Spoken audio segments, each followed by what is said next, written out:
Hello. Welcome to the D&D stream. The character avatars are loading up, but I'm glad you are here because we are going to have a great time, and I'll pass the talking stick over to the Dungeon Master. Yeah. Hey, yeah. If you've watched before, I'm usually playing, and I'm usually Slips or Jin, and I'm fairly loud and rambunctious, and now I'm myself, and I'm fairly nervous. So we had a session 0 last week to kind of introduce ourselves between ourselves, but we will be. Sorry, I just moved there. Be giving everyone a quick intro to the world that we will be playing in. It is a homebrew campaign in a world called Heraxis. It is a world of 3 main continents. They are currently... They've known peace in the past, but currently there is turmoil within continent borders and across from one land to another. Tensions are high, and the risk of war is imminent. But that's not what we're really focusing on right now. When we all met last week to kind of do a little powwow, we introduced our 4 great adventurers. And they boarded 2 different ships to sail to an unknown destination, and they hit a storm. One ship was faring very well, doing very well. The other, inexperience got the best of them. And the ship that was better off decided to turn around and lend aid, which then made their luck switch. And we last ended up with the crew that had jumped from one ship to another, all our PCs being swallowed by a rogue wave, and the last thing they saw was the watery depths before they all blacked out. Before we kick off this grand adventure, we will introduce the characters. We'll start with... I'm going to roll a d4.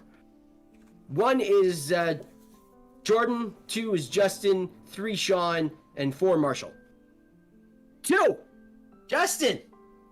My character name is Asher Lepis. I am a Harengon cleric, and essentially Yes, that's right, bunny ears, baby. Let's go. So essentially, his family kind of fled the Feywild when he was but a wee babe, and he kind of grew up in seclusion and got a calling from a goddess that basically told him to go spread goodwill and nature and all that fun rabbit shit. So essentially, yes, he's gone to make the world a better place, naively, because he's also unused to this harsh, cruel world. Do you mind me asking how old your character is? Well, they technically live to be like 20 is what the guide said. Oh. So yeah, I mean rabbits, they don't live that long. So I put that he was 6 at this point. So like he is like quarter of an age, like, you know, in his 20s basically equivalent. So he is 6 years old. Which is like, mature, like it's very mature. Yeah. So. And I also, at the start of every session, I will be asking you guys to a random question to get a bit of in-depth look at your characters. Would you say that Asher is superstitious? Oh, I wouldn't say he's superstitious, but maybe he's a little stitious.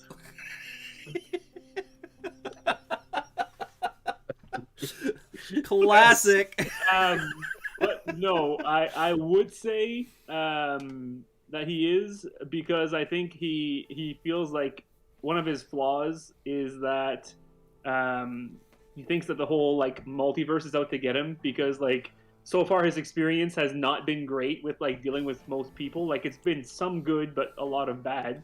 That's why they've like in this like land where he's from, Harengon are common, but in here like they were like, oh, like for example, the viewers missed last week, but the good Captain James Foghorn was like, "Ah, yes, you're a rabbit. I can make some stew out of you." Yeah. Was that a decent impression, or was that like? I think you went a bit more Irish than I did, but that's good enough. This is, yeah, quite Scottish. Whatever. Next is... Nope, not Justin again. Don't make me do this again. Jordan! Well, hello. My name is Invitus Preda, and well, I'm a tiefling, as you can see clearly. My horns, they might not be more of a... They appear to be almost like antlers. And, well, I don't know much about the outside world because I grew up in, well, the canyons. And there aren't many other peoples there, so I'm here to learn about the world. My elder was, a religious man, and I'm looking to explore religion a bit more and find out about the world. Same question as Asher. Well, Is Invitus superstitious? I would say that I don't believe in things that aren't there, or things that are there.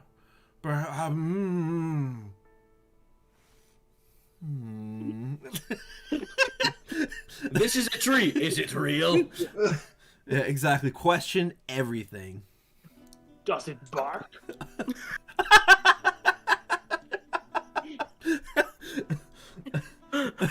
Oh, great, it has barked. Are you sure?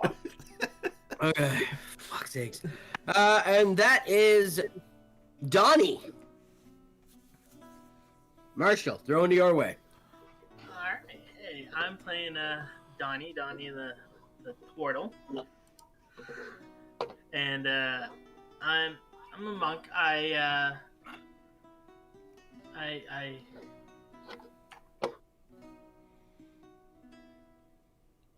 Yeah? yeah, just forgetting my backstory, that's all, you know.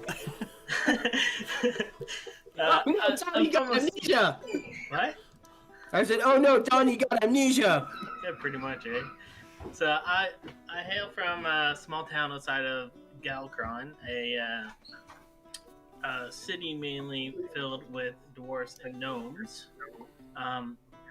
I came across some technology that made me want to learn more about mechanics and building things and stuff. So I've set off to try to find more books, more information, and try to learn more about devices and mechanical things. Yeah. As for being superstitious, not really. I think most things are have an explanation, something behind them that's causing it to happen. Usually something of this world. All right, and lastly, Sean. Well, my character's name is Erden Solak. He's a half-elf, but of the Hexblood lineage. So basically my backstory is my mother was a human, my father was an elf, basically someone in the army, like a big commander in the army. They had problem conceiving, so they went to look for someone to help them, which turned out to be a hag, so I am now cursed. So as a child, basically being cursed, I was always viewed as a monster. My father couldn't bear to look at me, so basically once I reached adulthood, I basically ran out and secluded myself, and yeah, been pretty much a loner with daddy issues. Is it really D&D if at least one of us doesn't have daddy issues? Exactly. As for being superstitious, I'd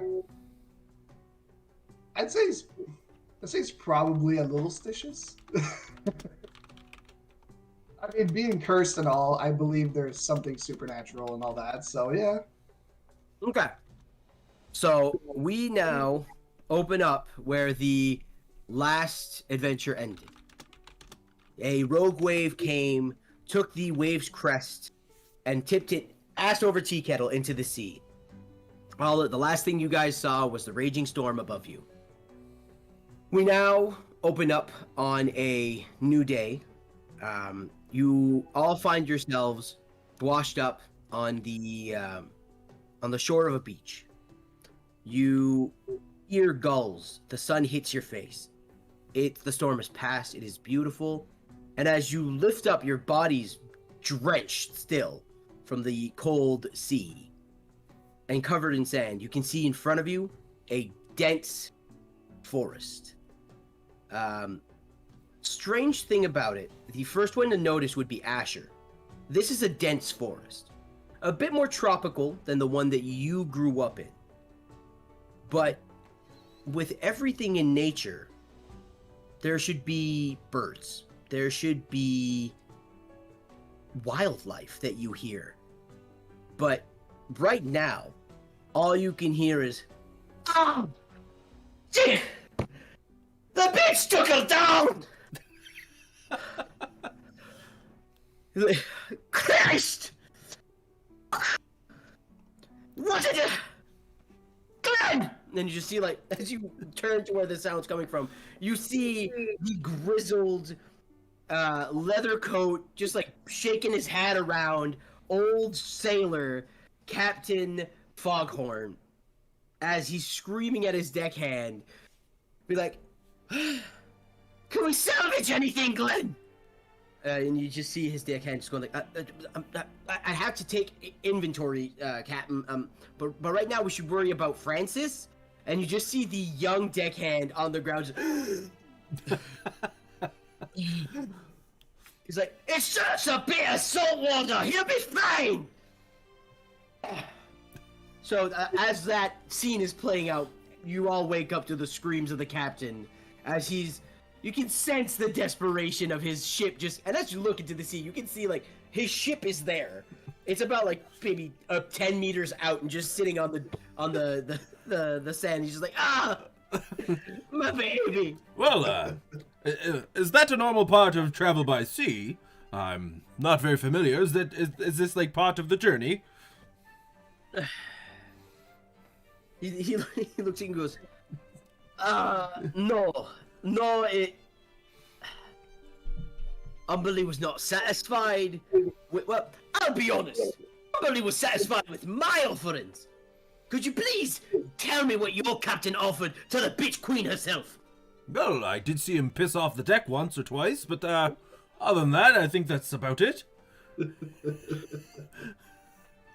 Well, the bitch queen claimed him and his ship, and as retrospect for us meddling in her affairs, she somewhat took my ship. As he looks into the distance, just at it, going like, "Fuck."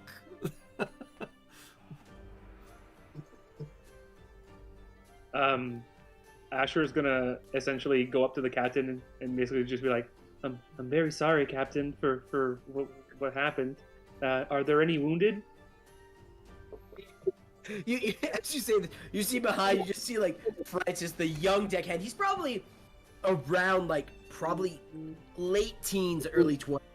And he's just like, "I can't breathe." And he just goes, "He's just being a little bitch. He swallowed a bit of seawater. His ankle's a bit swollen. Nothing but time. And a little bit of manning up." I'll look over and I'll be like, "Do you know why they say the sea is salty? It's because of the salt, you know. It gives it the salty taste, is from what I hear." I'm gonna...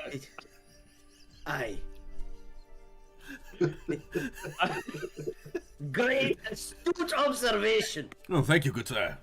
Can I just check on him? Like, can I check on him to see if maybe with my insight, I might have a little bit more knowledge if he's more severely hurt than he actually is? Kill that boy. You can roll a medicine check.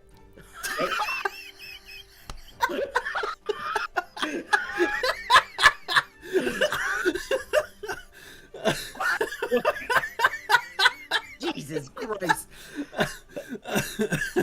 Oh, that's the first one. Yeah, you can roll a medicine check. I completely missed what happened. That's the worst part. Oh, I played that Kill That Boy.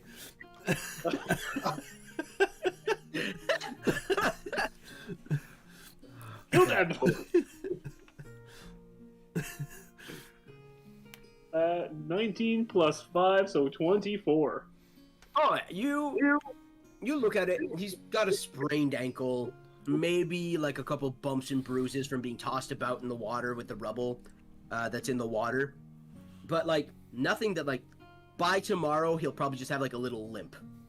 He's a young boy who went through a traumatic event. His first day out at sea, and it sinks. You guys are handling this very well. Okay, well, I mean, internally we might be like losing our minds, except for Prey. He's just like, yes, this is obvious. Well, of course.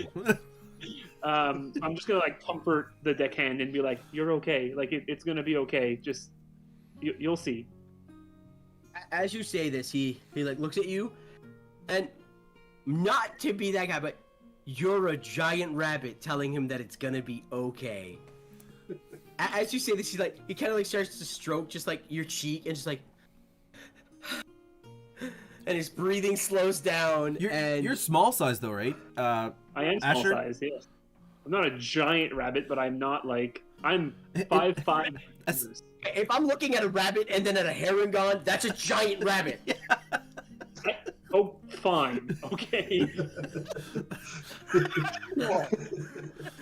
You're 3 feet tall, and then you say you were 5 feet with your ears. Yes, so I'm like A giant fucking rabbit. 4 or 5, and then my ears are about a foot long. So. I don't know where you're from, but I've never seen a 4-foot rabbit. Well, Hey, wild.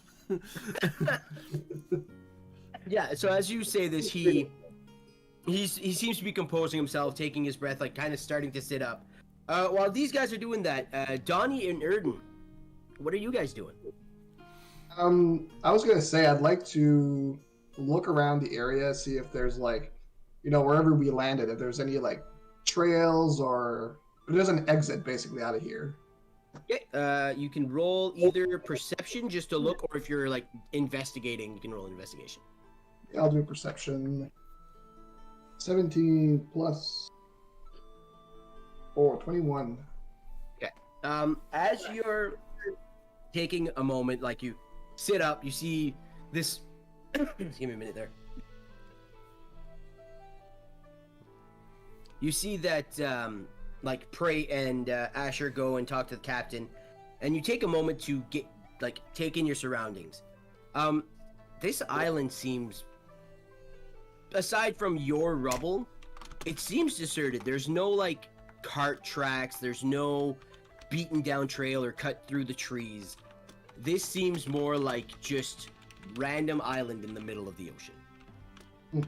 There no signs of civilization from what you can see in your present location. I'll go to the captain and ask him if he knows where we are. So as you say this, it's after like Asher's getting his face stroked by this Prey, still just like, yes, this is how sailing works. You get on a boat, you get in the water, and you're at your destination. It's like, it's so fluffy. I want to say, like, I hope this doesn't awaken anything in me. Like a sterling finish. Is there a brothel in this town? Yeah, I pay the person. Just pet me. So you go to the captain and like you see that he's got his spyglass out and he's just looking about, and you ask him where he could be, and he goes, "I've got one or two possibilities. One, we're on a deserted island near the Midlands, or we're close to the cluster of the Southern Isles. Our destination was the Southern Isles, but I could not when I'm in the middle of a storm, I'm not really looking to see where I'm at. I'm looking to see where I'm going." Makes sense. But with the temperature, I'd say probably closer to the Southern Isles. If I can overhear this, I would like to just try to climb a tree to get a better look at what I can see. Okay, roll a perception to see if you can find a tree tall enough to hold your weight. Perception is a 9. Yeah, that tree right there looks pretty good. Yeah. Roll an athletics. 20, not natural. Okay, so you're like, yeah, that tree right there looks fairly good. So, and you just like, just your muscles just, and you guys like, you take a minute after like you're finished talking to the captain, you just turn and you see Prey just start climbing a tree, not telling anybody what he's doing, and he climb up. As you reach the top of the tree, do you want to roll another perception check, but this one with disadvantage, and I'll tell you why in a second. Sure. 7. As you reach, you're climbing, and the tree is thick at the bottom, but it's somewhat like a palm tree, so it gets thinner and thinner. So as you reach the top, you're like, I can see. No, I can't. and you just see the tree tip. You don't go all the way back down, but like the tree is leaning, and you look up, and you can see the ground. Full arch. Okay, cool. Yeah, it's a Sea land. That's what the captain says. He says, somewhere close to the Southern Isles, hopefully closer to where the cluster starts. Can I kind of tell what time of day it is? Like, is it starting to get dark? Is it like daybreak? Is it? It's mid-morning, so like between you can assume probably between like 10 to 12, like 10 to 11, around that time. Okay.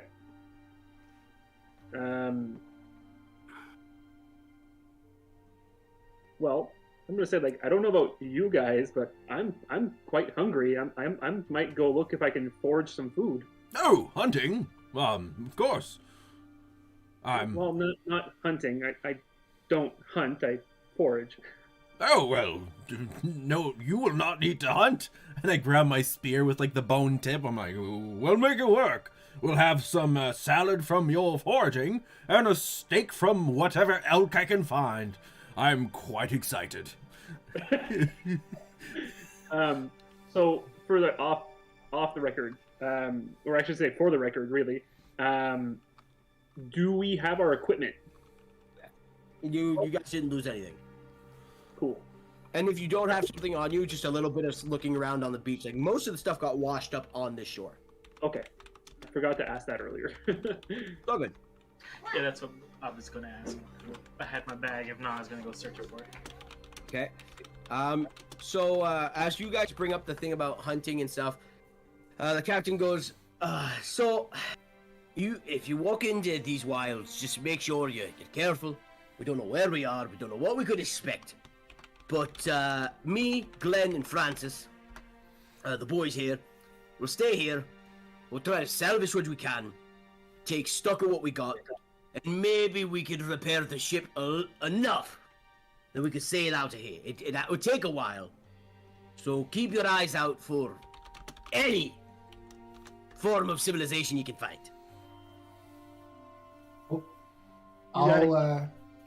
I'll join Prey to go hunt with my bow and arrow.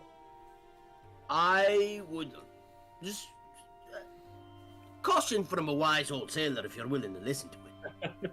Nope. Absolutely. Prey's like, last time I listened to a captain, I was almost dead. He's already walking in the forest. He's like, Elk, gonna kill some elk. Elk, I'm calling you. Where are you, Mr. Elk? little elk. He just looks at you guys and goes, you don't know where you are. Best probably stick close to each other. You know, Makes sense. you got a demon, you got a rabbit, you got a giant turtle, and you got you with half a horn out of your face. So like, you kind of stick out. I must This ask. guy's self. No more horn. Oh, I was going to ask if you were perhaps a unicorn. I've heard of those in the legends, but I've never seen one. But did you never have a horn? Is it? Am I remembering wrong? Well, there's something else on my character that you don't really see from the character on Hero Forge, but like my left eye also has like a giant birthmark almost on it. That's like bright purple, and it kind of goes on the back of my head and goes like within the horn, heading up front. But like, yeah, I did not always have the horn, but as I grew older, it kind of like, as I grew up, the horn kind of grew with it, and yeah, now it's there. Oh, well, us horny fellows must stick together. Absolutely. I am going to notch an arrow in my crossbow at the ready and kind of like scan if I can see something growing like on the outskirts of the forest before they start like.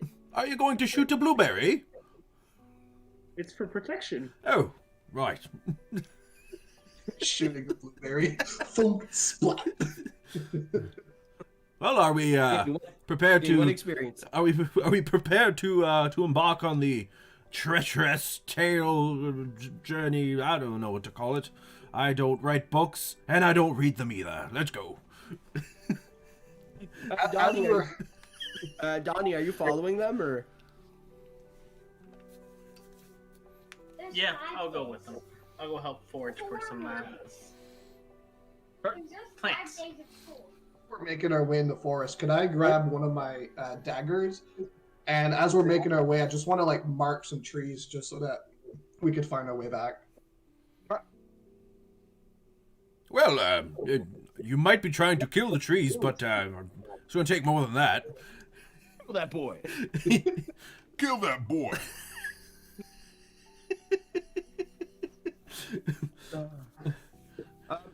Actually, since you're playing the soundboards, would you like to tell everybody about the gold pieces that they are earning while watching? Well, I do want to bring up the few different channel point redemptions that you guys can do. If there is some sort of combat or a situation, I suppose combat, there is the Mystery D20, which is the, I think the most fun one. 20 different possibilities. Half are good, half are bad. You can just mess with the combat, kind of. You can ask for a recap. You can name the next NPC that we encounter. That's very fun. You can also pick the next questions that's going to be asked at the start of next session. So that a few different things that you can redeem for. But yes, that's back to the show. So, as you walk into the forest, who is leading this charge?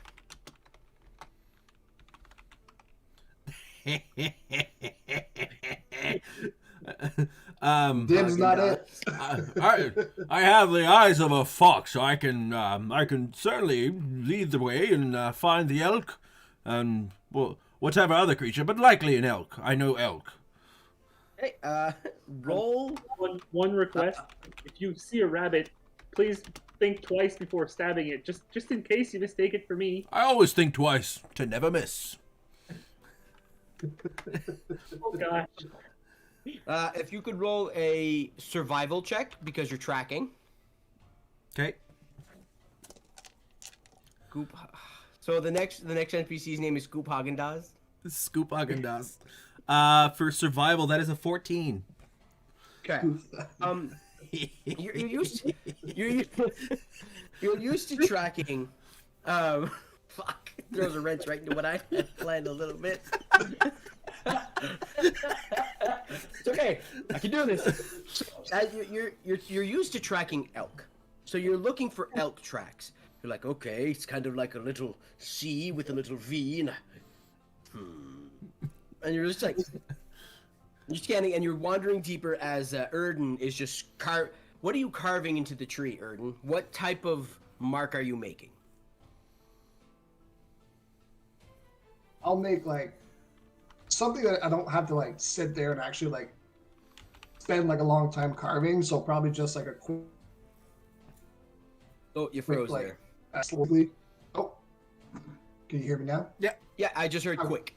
Okay. Yeah, just something that I can carve in the tree really quick. So probably just like a cut like upward. Okay.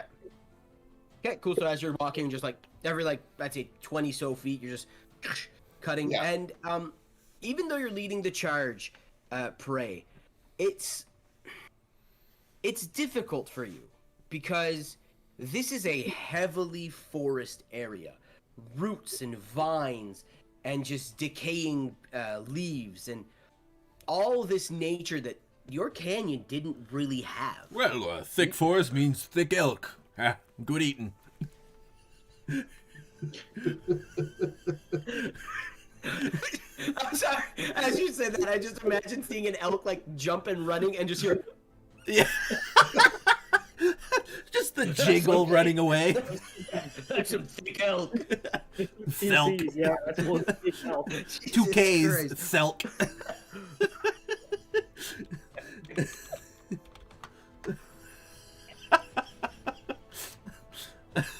Can I, while he's doing that, can I just like scan for any like berries that I recognize would be safe to eat, or like?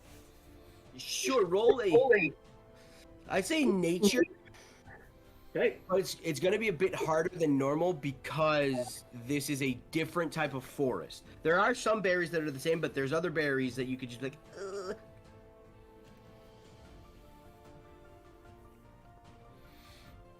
Oh, 5. You find some berries, very colorful. Some of them have polka dots. Some of them are kind of prickly. We can grab them. Well, these don't look like the berries I'm familiar with back home, and I should be careful, but I might just bring them in the very case that we absolutely need them. So I'll just like, I don't know, pick like a handful of berries and put them in my like, I have a little bag. Okay, so just write in your inventory, small bag of random berries. Can I search for some like tree fruit, like apples, bananas? Sure. Not that. Yeah. Roll. If you roll a perception check because you're just looking up top. He was specifically looking for certain berries. Well, perhaps you could feed those berries to some elk and we could get some real food. Nat 20 for a 22. Natural As 20. you're walking.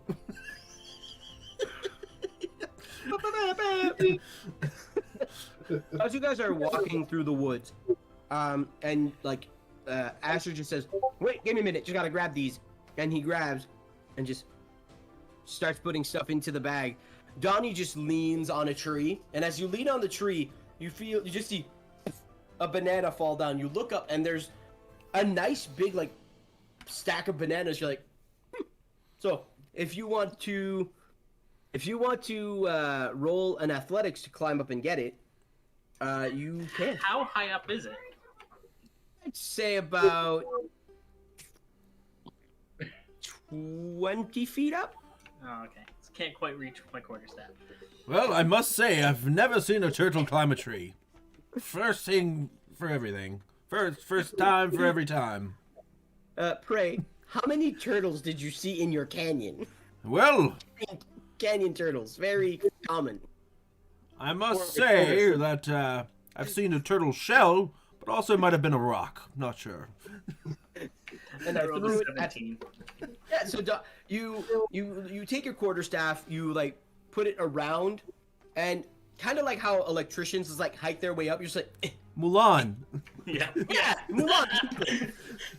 And you get down, and you get up, and you just go and push down, so the whole bushel of bananas just falls right on the ground because it's a big bushel. Is it a bushel of bananas? A big thing of bananas. A big thing of bananas just hits the ground. So I'd say there's probably like close to 40, 50 bananas in that like Nice. thing of bananas. All You they should help us stay going for a few days. I mean, they appear to protein be will be useful. they appear to be snake plants. I'm not sure what those are. You'll have to try one after. I think you might like it. Maybe. I'll eat the meat off of anything. New goal for the Oh, you froze. campaign. So you find the bushel. So as you're walking, tracking whatever you are tracking, could I get one of you four to roll a d20? Oh, I'll bite the bullet. Why not? All right. Roll the d20. I have no light in here. 11. 11. I was excited for this. Now not so much. I'm excited for this. I don't know what it is. So, as you're pushing your way, walking and following tracks, Prey, all of a sudden you see this deep groove as if something was being dragged through the mud. Well, through the leaves, the branches and stuff are all snaps. You go, this is one of those thick elk. Oh, he must be dragging along a big sack. So you follow it for about a good 20 to 30 feet off the beat you were following, while Erden's still marking every tree he can come by. This one is very distinguishable, and you come to a large tree. It's a big tree that you can't see around the other side, but you can see that the groove goes around it, and on the other side you can hear labored breathing. Oh, the elk is winded. Perhaps wait a second, gents. And I'll try to sneak around the tree, not the way the path went, but the other way, and I will definitely outsmart this elk. Okay. Roll my crossbow. Okay. Roll a stealth check. 8. 8. I am one with the forest. Different game. You said force. Yeah. So as you're walking, you guys are seeing this. You hear the labored breathing. As I do with everything, a demonstration. This is what you guys see.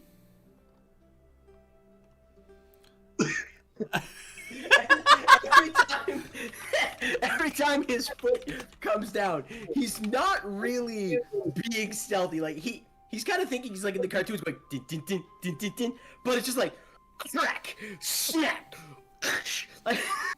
Prey is used to hunting in this dry, desolate canyon.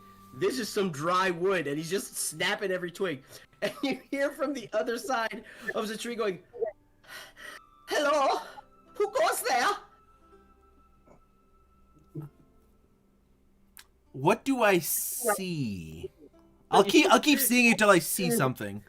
Okay, give me a minute here. Just gotta see. Okay. So you reach around the tree, and you see a not heavily armored human. Scruff, long brown hair, looks tired, covered in sweat, wearing a not a cowl, but a hood. Well, he's got a hooded cape.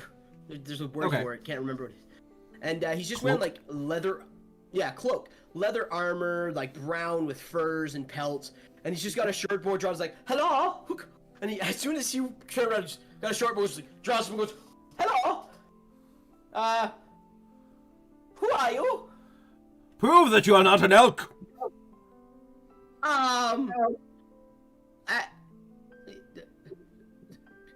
Hello? I am clearly a man, and That's what an elk would say. I don't have hooves.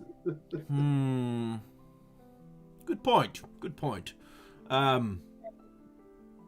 am Prey. Are you hunting? I was. Yes, me and my party, we were hunting. I am Haagen-Dazs. Scoops Haagen-Dazs. Oh, well, Scoops. Wonderful to meet you, Scoops. What brings you to this this neck of the elk woods? Well, first of all, and you guys, you got your spear pointed. He's got his short bow drawn.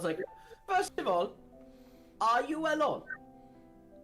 No, there's quite a few elk here, if I'm not mistaken. There's a big thick one that just came by. Did you see it? We are hot on this trail. We must find this elk. We must feed the village. There's no village. We might start a village. We might be caught here. I don't know. We are shipwrecked. Not me and the elk. Me and the other people, but we're hunting the elk. Other people, yes, the other people. How many other people are there? People? Maybe one. There's me. I'm not a people. And then there's Asher, the bunny boy. There's a turtle. And then there's a guy with one horn. He might be the person, but then there might be other people at the shore. But there's I'm not understanding your question. There's a few. There's creatures. I don't know. We cannot be discussing. There is an elk, a mist, the forest. Seeing prey, just talking aggressively to the other side of the tree as this voice is echoing through the wood. I was gonna ask, are we seeing this? He wasn't being stealthy, and now he's being very loud. Could I try to like sneak my way like the opposite way, like almost behind that guy? Not directly behind it, but like far away, but just like try to sneak behind him just to see if there's like anybody else around. Sure. Roll a stealth check. Stealth? There are 4 of you looking for elk. That is... Yes? Well, my stealth check was 10. 10? As you try to stealth, like you're doing better than prey. You're doing real better than prey. And then there's a root that you don't see in your foot. Like it catches your foot and you're like shit, and you just fall. And as you fall, he just like whips around with the short bow and looks at you going, I'll throw the spear in that direction. The elk! Get the thick boy! Roll attack roll. Me? With disadvantage because you're just. It's not a play. It's just like no, it's her. My initial roll was 3 plus 4, so 7. Does that hit? No. So as you and you start making a noise as you fall, and as you lift your head to see like Buddy pointing the short bow at you, you see Prey's spear just fly over your head, just like land right there. I'll like speed walk to the spear because I'm like, Fire. I need to get the spear. I only have one. As you walk across where Buddy is sitting against the tree, you realize that the trail that you've been following leads to this man. He is what left this thick boy trail. Did you eat the elk? Are you messing with us? You greedy fuck! I'm Scoops Hagendas, and I am just. And you're looking at him. This man is drenched in sweat. Looks like he hasn't slept in a while, and he's just he's clinging to his short bow. It's like, no, I'm just trying to stay alive. Well, Hearing this, I'll get up and I'll grab Prey's spear. I'll take it out of the tree and I'll walk towards him. I'll just be like, "Friendly fire, man. Friendly fire." well, sorry. I think he ate the elk. I'd be sweating like that too if I had a whole thick elk to myself, I must say. So at this point, I'm still like behind the big tree, right? Yeah. Okay. I'm gonna like just kind of like call over, and be like, what are you? Because he said he was like running or like Trying to stay alive. What are you trying to stay alive from?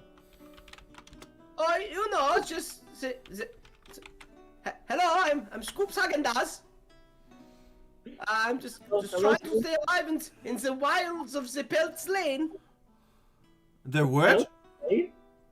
The Peltz Lane. Peltz Lane? Oh, well. Is it because you guys get a lot of pelts here? But I don't really. Do you guys have like shelters that is outside of the woods?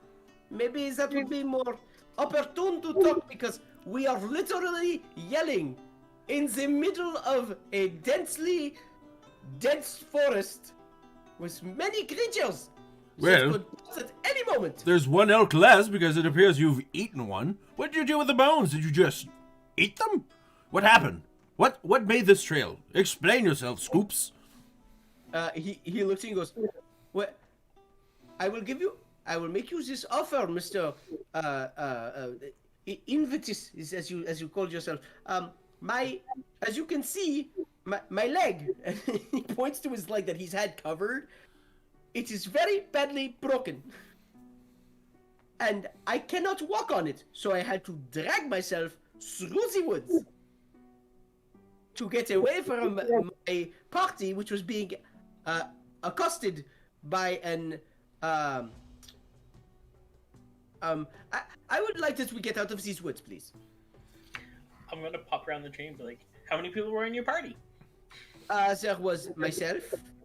There was the tracker, who I believe his name was Charles or something like that. And then we had the noble. I don't remember his name, but it was the noble. Charles finds the animals, I weaken them, and then the noble just gets to kill them, and he gets bragging rights to all his friends. It's a very lucrative business. Where did you come from? I will restate this. I would very much appreciate if we had this conversation outside of this forest. We If might you be able to get me help you with that. If you get me outside of this forest to a safe area, I will tell you all you wish to know. Can I roll insight? You can roll inside 100. I can guarantee he's not an elk. He told me so. 15. When he's talking about the camp and all this stuff, about the game hunting, being very forthcoming, like he's got a broken leg. He has no, if he lies to you, he's still fucked. So Okay. he's being very honest. But when he mentions the getting out of the forest, you see that his eyes get a bit more shifty. Like as he starts to talk and like a conversation, then like it's something dawns on him, and he shifts around. Goes, I would very much like to get out of this forest, please. I'll just ask him, is there something that you're afraid of? Is there something that we should know of? We should know about, sorry? See, I've stated before, I will tell you everything you need to know. We just need to go now. Can I try to make a and- splint for his leg? A what? Splint? Oh, I thought you said a swipe. Scratch! Tell us the Oh, that leg is broken. Yeah, sure. You can totally do that. While he's doing that, can I just like kind of scan around and see if if I notice anything around? Like, because I see where the track is, like the trail is coming from, right? Yeah. It's clearly somebody who dragged themselves through brush. I pictured it more like dragging like a big bag full of something, or like I pictured it like a bigger, like a thick elk. He's a full-grown man who dragged his lower half of his body through the forest. It's a big enough ditch. Well, groove. Yeah, you can roll a. Boy, be packing. Have you ever seen a Haagen-Dazs container? Scoops, a double scoop. Is that what you want? Yeah. So what are you rolling to see? What are you trying to check? To see if I'm like, if I notice anything, like maybe something pursuing, something watching us, like. Roll a perception check. Advise me at once if you find any elk. I shall finish them swiftly. I'll make sure to tell you that. Perception, so 13. That's not deception. Perception, so 18 plus. Yeah, that was my proficiency. So 18. 18. You look around, trying to see like, oh fuck, is anything watching us? You don't see anything watching or following or stalking. But again, it comes to you like this is a dense forest. I don't should hear anything. Yeah, you should at least hear that like in every jungle scene that toucan going. You don't even hear that. You don't hear bugs. It's just as if this forest was sounded dead. As somebody just took the audio file of animals and deleted it. I will try to scoop. Yeah. And just bring him on my back. So as you scoop him up, you you like firemen carry him out like this, and as you bounce every time, like the rest of you, like Donnie, before he picks him up, you do make a splint, and I do hope you explain to Prey, like, don't fuck the splint. Oh, well, no, I will not fuck an inanimate object, of course not. What do you think I am, a barbarian? Not yet. So you guys make your way out of the forest. It is now, from going in and out, it's been about a couple hours, so it's probably just a little bit past noon. So as you guys get out, Erden, you have been keeping an eye mostly on this. You can see that, like, the further he gets from where he was, the more scoops Haagen-Dazs seems to take deep breaths, and, like, he's relaxing. I think he's dying! We must hurry! I'd go faster. As he starts running, you can see now that, can you roll whoever's not Prey, can roll either a perception or insight check on Haagen-Dazs. I'll roll. But also I meant to say this while we were as we're walking out, can I express to the rest of the party how unnatural it is to not have any noise or anything like that. Growing up in a forest, I can just say look, this is weird. I grew up in a forest my whole life and nothing's this quiet. So How loud he was being, it's not surprising. Yeah. Maybe he was trying to scare stuff away. 20? Not a nat though, not a natural. Okay. You can see that the further you were getting when you were walking, he was relaxing and as soon as Prey starts to run, you see that he tenses up again, and his eyes just focus on the ground, and he's just scanning. All wherever his head can see, he's looking at the ground. Not lifting, just scanning around the jungle floor. Prey, could I get you to roll? I'll either let it be athletics or acrobatics. Athletics, indeed. 18. Where you guys have to start keeping up with Prey, and you're finding vines and stuff that you're leaping over and stuff. You just see Prey, and instead of lifting his feet to walk over things, he's doing a kid who's kicking snow and just moving like this Through a pile of leaves. Just ripping vines out of the ground, and just he's creating a very clear path for you guys. He's bulldozing a path. Mr. Haagen-Dazs is in danger. We must hurry. Can you roll a perception check too? Because you have to see if you can perceive where the marks are. 16. Yeah, you clearly follow. You're that tree, the lines, they're there. Adrenaline's pumping him. I will save this man. So you all reach the beach of where the wave's crest was crashed. And you can see now that there's piles of rubble that are made of stuff that can be used, a pile made for maybe firewood, and you can see the captain is there looking at the ship with a piece of rope, and he's just slowly letting it go, and Glenn's just carrying pieces of wood, and you look in the water and you see Francis with the other end of the rope swimming towards the wave's crest. He's go faster, lad! Tie it off on the mast and we'll try to pull it in! Yeah. So you guys come pouring out, and you just see Glenn go, "Oh, you found a broken man." Yes, we need medic, a cleric, someone of the sort. And I just plop him on the ground. As you plop him, you see he's ragdolls. I see ragdolls. His leg bounce, and it's and as you say, you need a cleric. You just see everyone look at Asher, the Herringon. I'm aware. I am going to. Can I? Oh, question. Could I use mending on his bone? I will rule no. Okay.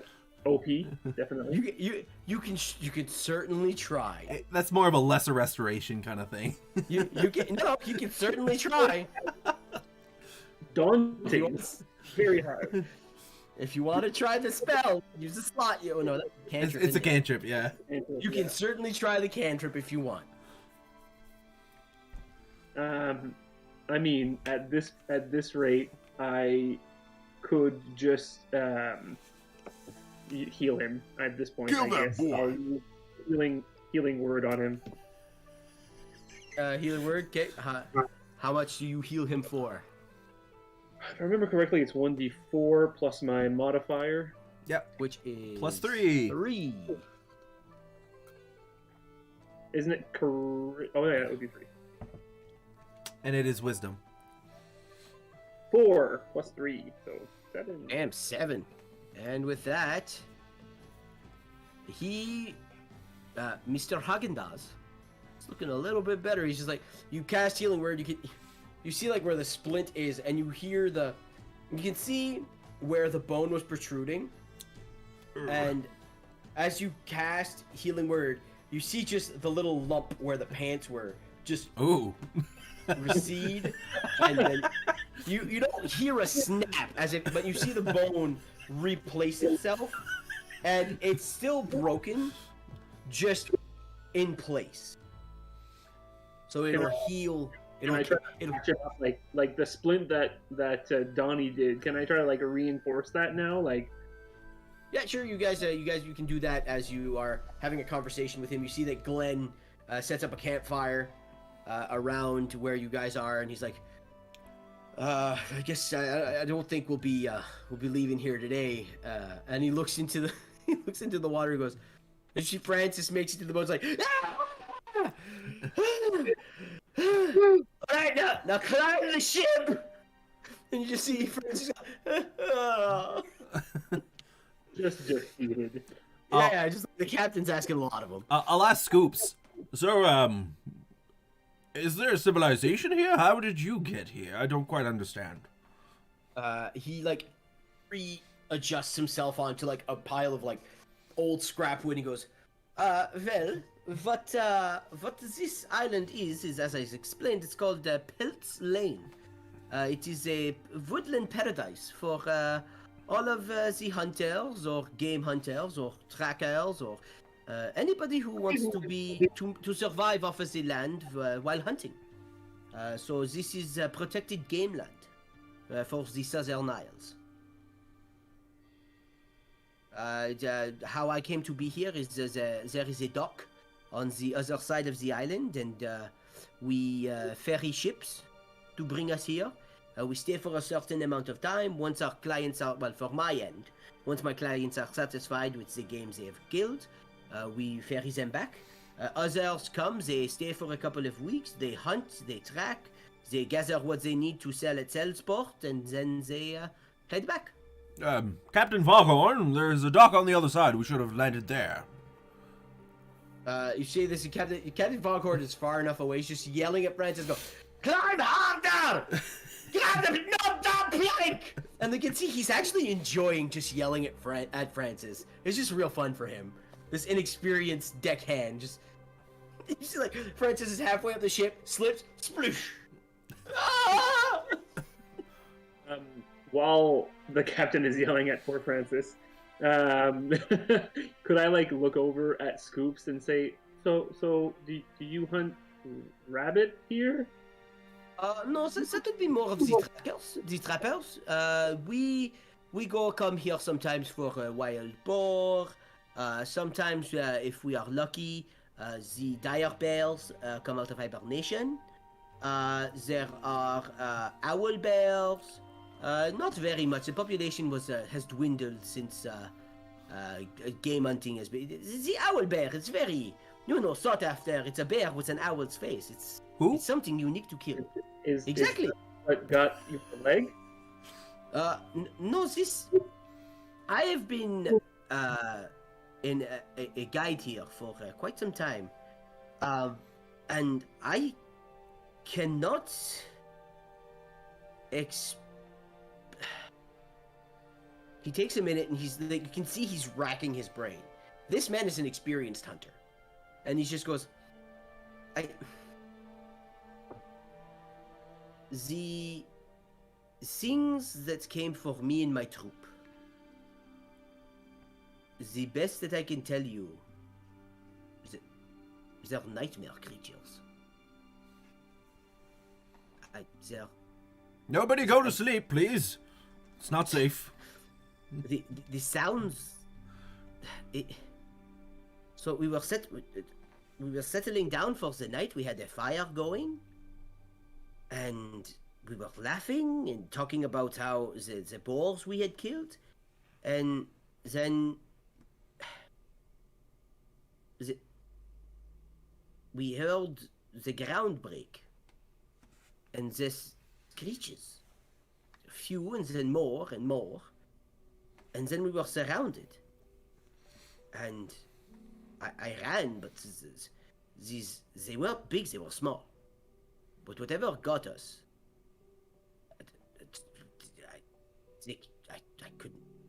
I can't put it into words. It's... And he just stares off into the fire. They had purpose. That's the best I can say.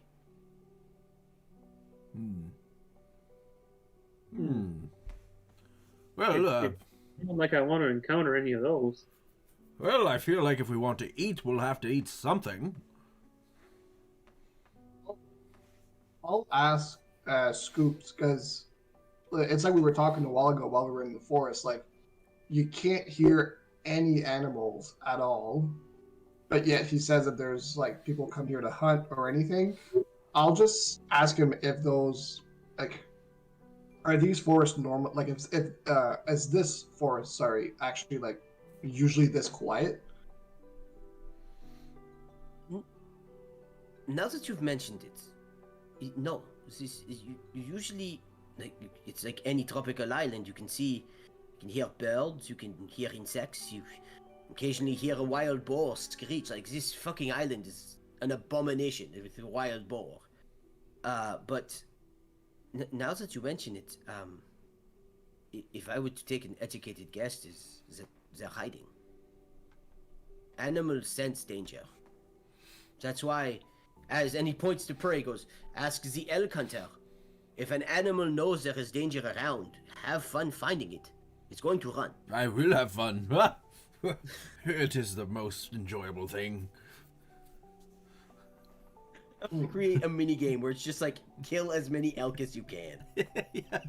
Dire elk. Well, how far would you say the other side of the island is? Like, could we just bring everyone there and wait at that dock?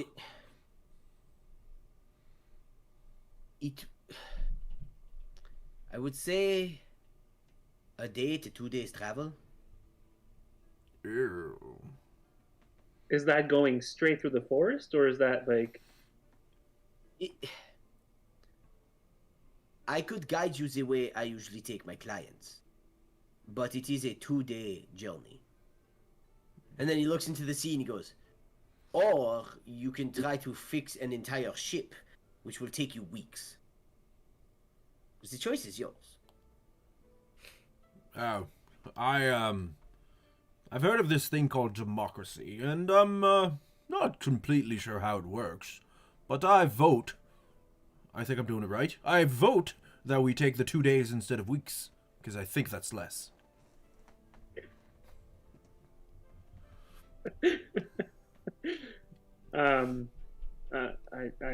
I'd like to sleep on it because I don't know. I don't quite know what I'd want to do.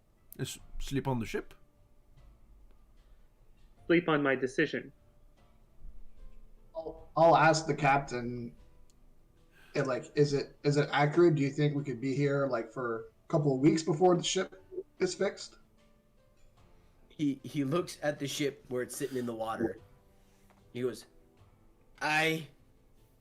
you're asking me to pull a fully submerged ship back to the shore and fix it. Just pulling it is gonna take me at least an unsurmountable time. I can't really give you a sequential number. Look What at if- my help. And he Yeah. points to the water, and you see Francis fall in the water again. He goes, yeah. I'll get him trained by the end of this week, though. I mean, yeah, you might as well.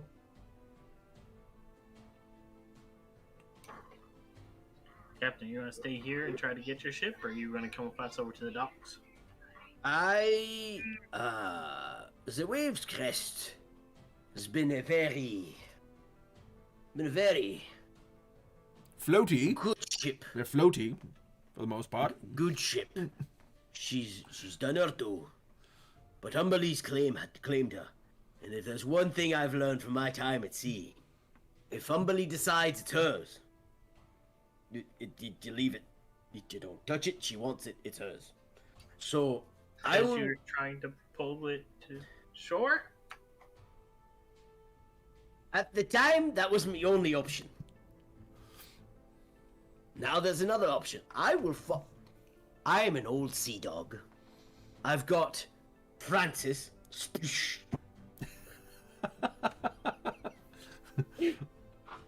Hey. And I've got Glenn. We're seamen. Oh, seamen. We're not landlubbers. Land lobsters. So- Oh. If the numbers are going into the woods, I'll follow you. But if any action whatsoever picks up, I'm useless. Unless I'm on a boat, I'm fucking useless. Now, when we find the dock, will I create a mutiny and take a new ship? Not out of the cards. Not yet, at least. But you didn't hear that from me. Oh, God. Well, perhaps we take some time, rest up, let Scoops grow a new leg or heal his leg or whatever you. I don't know how people heal their legs. I've never hurt myself.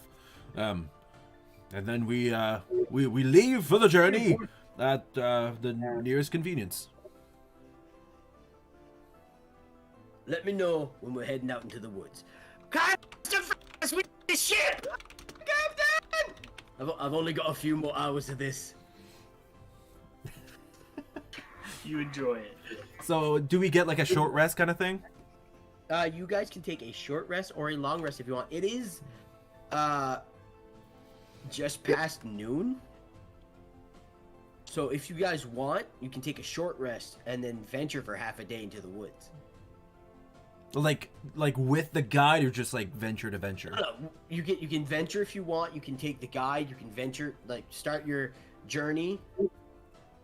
Well, if I know anything about venturing into the woods, it's best to start as early as you can and get as much daylight as you can, because the woods can be a dangerous place. And from what Scoops is saying, these woods are a very dangerous place.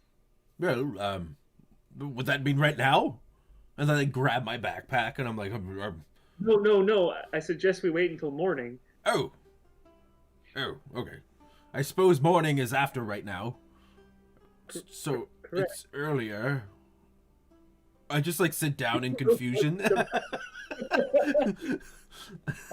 I'll like just look at Prey and be like, I'll tell you when we're gonna go.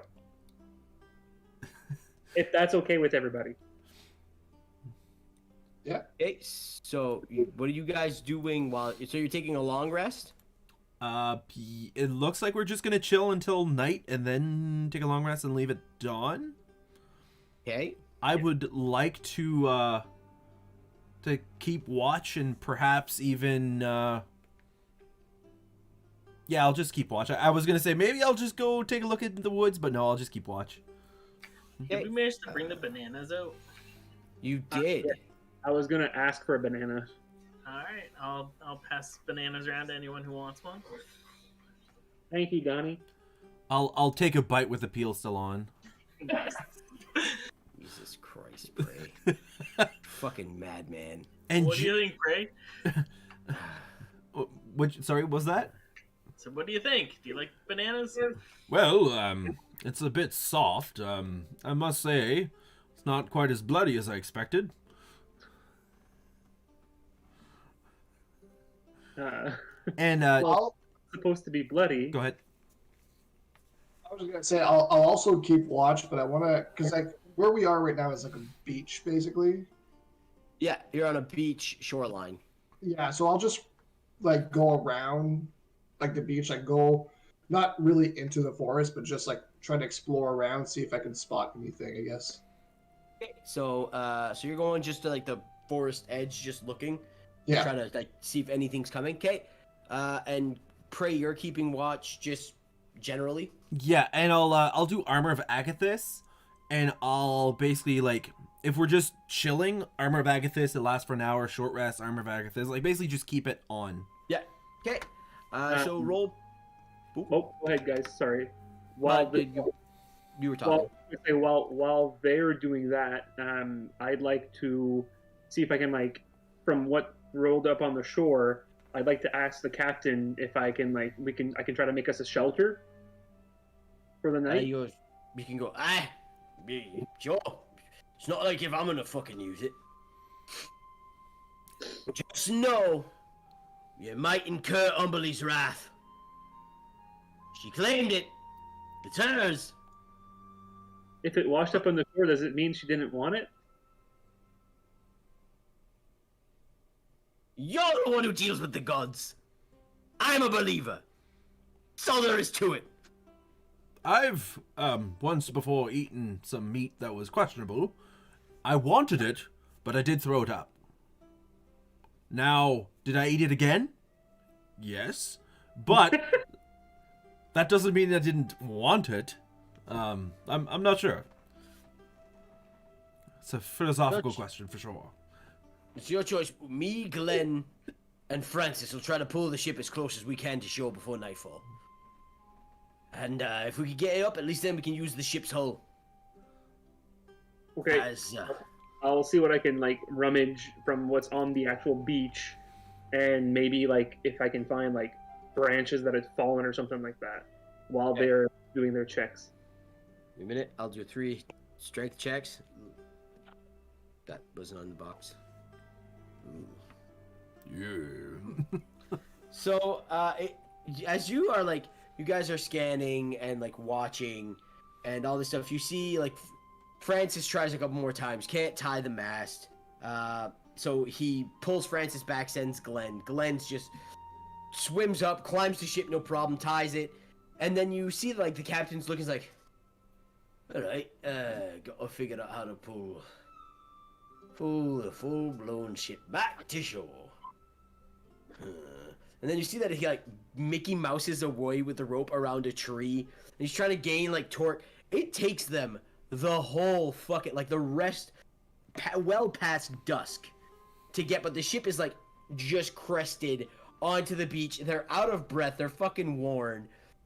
Haagen-Dazs is just like sitting on like a pile of rubble, just like eating a banana, just looking about at all you guys, just going like, yeah, feels so great being in this company. And Prey and Erden, you guys are scanning. It's as you're looking around, Prey, you realize that this beach it's beautiful. This place is like, aside from the creepy, eerie silence, if you get that noise, this is paradise. It's fully committed to nature. There's no man-made structures. There's no destruction. It is just nature conserved. Controlled a little bit by humans and other hunters. But it is... You could see just sitting on the beach here, relaxing. It would be very humbling. Erden, as you're walking, you come to the same realization. These woods are dense, and it's a very well maintained ecosystem. But not having any animals, for someone who's spent time in the woods, it's running from something that he doesn't know. this is more eerie than that. It's just silence. It makes you all feel as if you were alone, in the middle of nowhere, forgotten. Aside from that, you see nothing else. Okay. just this creepy ass fucking woods. So night falls.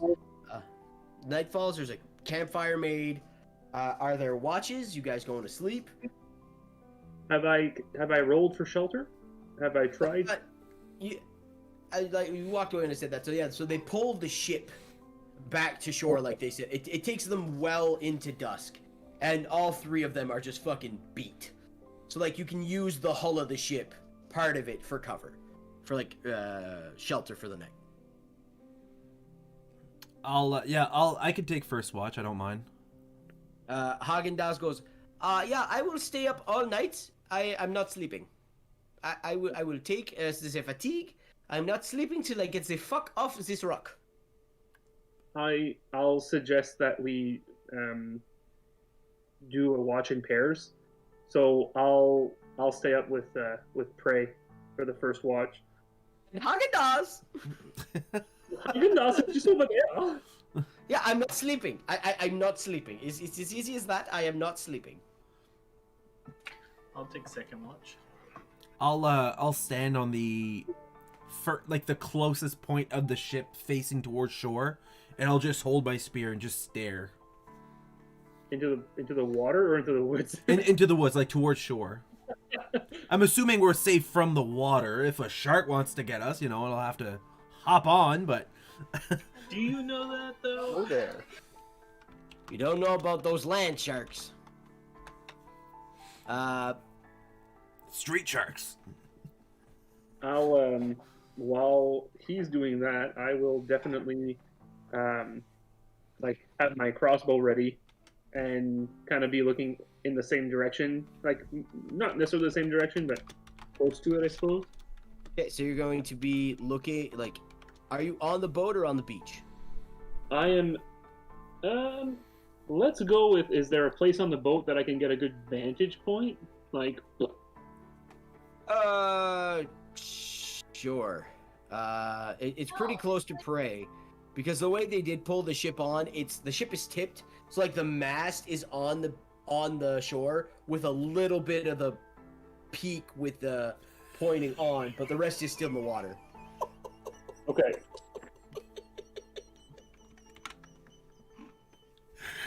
I know Jerry's. Is that what you saw? Yeah.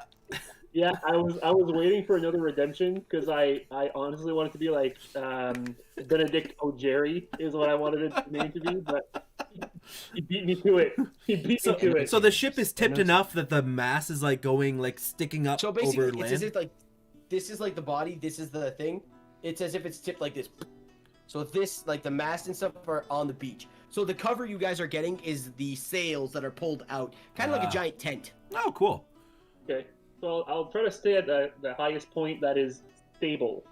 I don't want to have to do any dangerous dexterity, to stay on top. So. I'll climb the side of the ship if I can, and I'll stay at the highest point. That's where both of you are. You would be next to the you'd be one next to another, just scanning the woods, because the rest of the ship, the highest point would usually be the crow's nest, but right now it's the lowest point because it's driven into the sand. Erden and Donnie, where would you guys be? Haagen-Dazs is on the beach where you guys put him. He's like, no, I'm not sleeping, and I will tell you if I hear anything. So, are you asking when we're keeping watch, basically? Well, where you guys are sleeping, or where you guys would be generally. Well, they're on watch. I'm gonna be inside the little shelter they got set up there. Okay. Taking a rest. Little shelter. Yeah, I'll probably do the same thing. I'll be around that area. Okay. So, if I could get Haagen-Dazs, Prey, and Asher to all roll perception checks. 4. 4. That's great. 10. 10.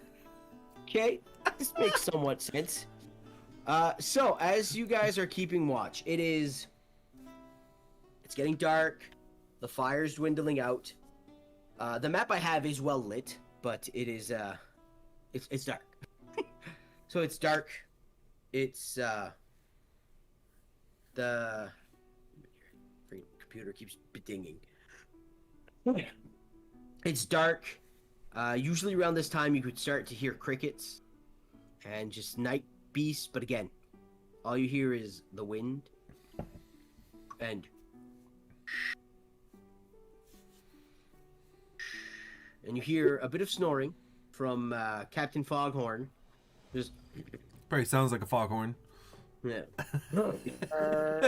Yeah. This is your captain snoring. Just you hear him go. Right, just climb faster.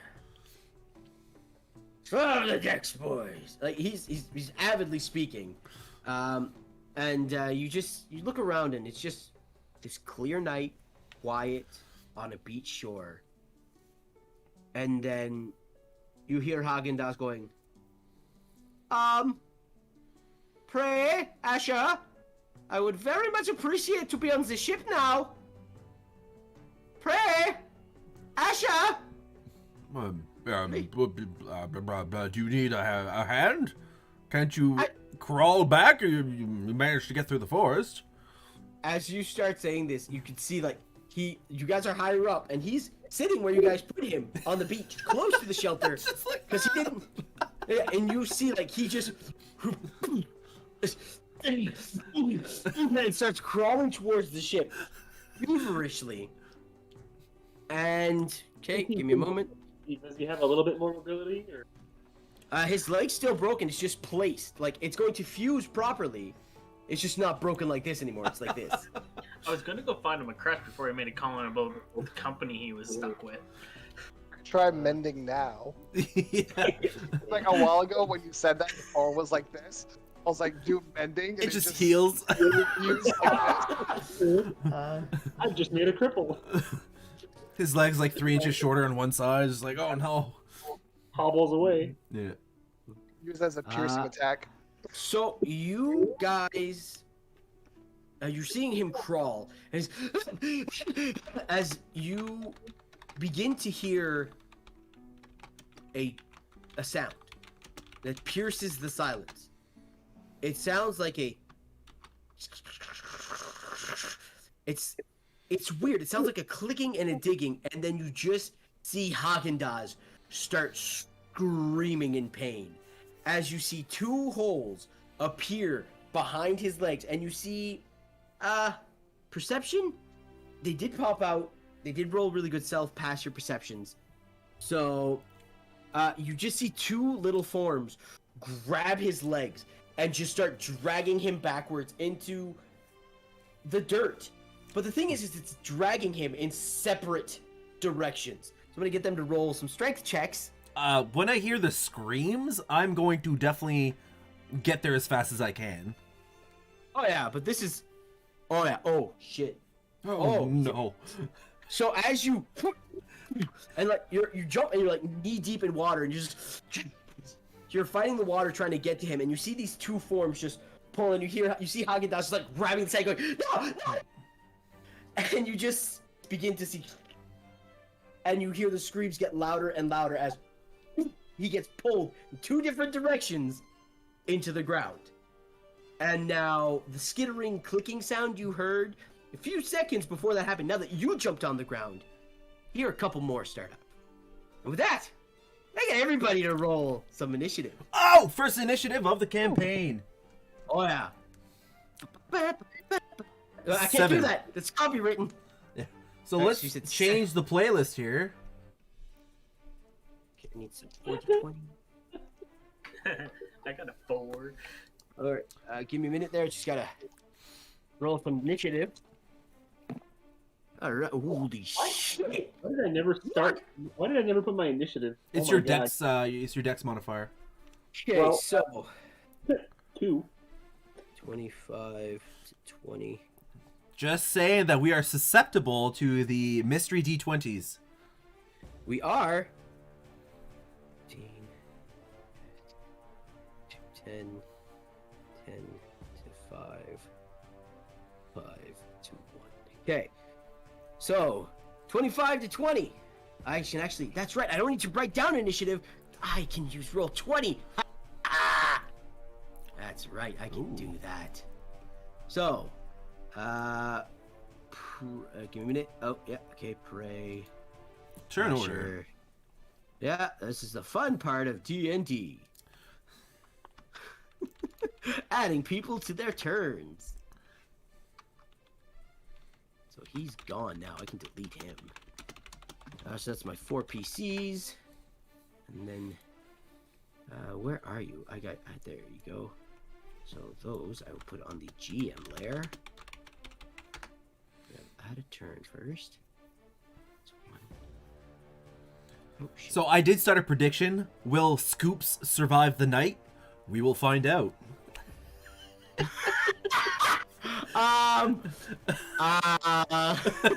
Anybody know Raise the Dead? He was torn in half. Oh, okay, like... Oh yeah, he was torn in half and dragged into 2 different holes.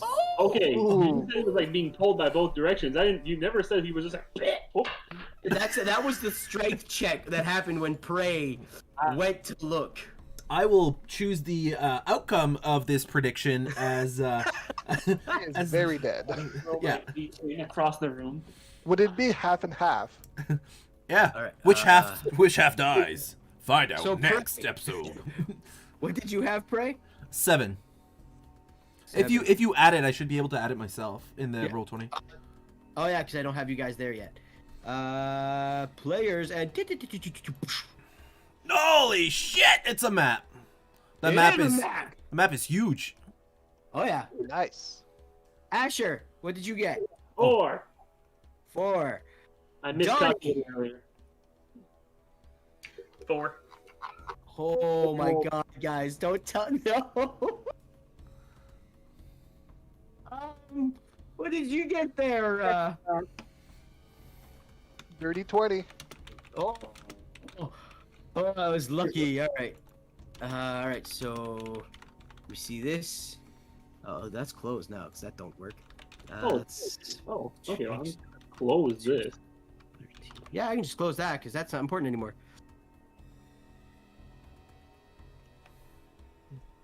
Initiative tracking. So that one's done. Jesus Christ! Jesus. Okay, so that one's done.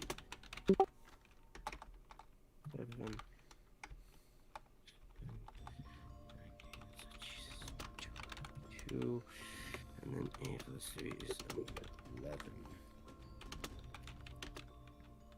And I'm gonna add somebody else's turn here because if not, that will be. Oh shit, that goes way too fast. I'll add him. Oh, because I'm not fast enough. There we go. Add a turn for this one. I also don't have control of my token. You don't? Okay, I do not. So we have the first mystery D20 roll. I'll roll it and it will apply to the first round of combat. Oh, because we haven't started yet. Let's try this. 4. Donnie was 4. Oh god. I never jumped down. Yeah, you didn't. So actually, Prey would be right. It is a here. 6. So let's take a look what 6 is. It was a. Oh, perfect. Okay, all the enemies heal 2. So like, what happened? Did they get 2 temporary fucking hit points now? No, that's that would have been a 3. So they all heal, but they're not damaged yet. Okay, and then just give me a minute there. I just gotta. I didn't press enter for all the friggin' turns, so. Give me a minute here. And I'll just re-roll that one. There we go. All right, so mark into ascending, right? Nope, descending is what I wanted. Descending. Badoom! So first things first, this guy. I gotta go to GM layer. This guy is going to... No. Alright, so... This guy is going to pray. You hear, and coming up next to you is, boom!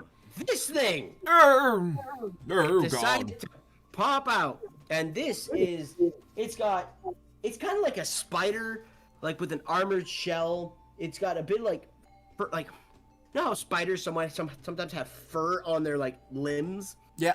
It's that, and it's got a long tongue, and it is, as it bursts through the sand towards you, you just hear it screech at you, and as it comes out with its two claws just popped out, it is going to stab at you. It's a big bit. It's a gross bit. It's a gross bit. Oh, that is a damn 24 to hit. Kill that boy.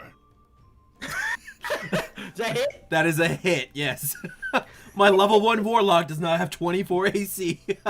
That's a nat 19 to hit. Oh my God. That is plus 3. That is 4 points of piercing damage as it. Well, it takes 5 points of cold damage from Armor of Agathis, spider bitch. 5 points. All right, so I will mark that down here. Exactly what does that do? Does that like damage the creature back? Yeah, it's a spell that I have temporary hit points, and if it hits me and I have those temporary hit points, it takes damage equal to like the starting temporary hit points. It's 5. I still have 1, so the next time they hit me, they take 5 again.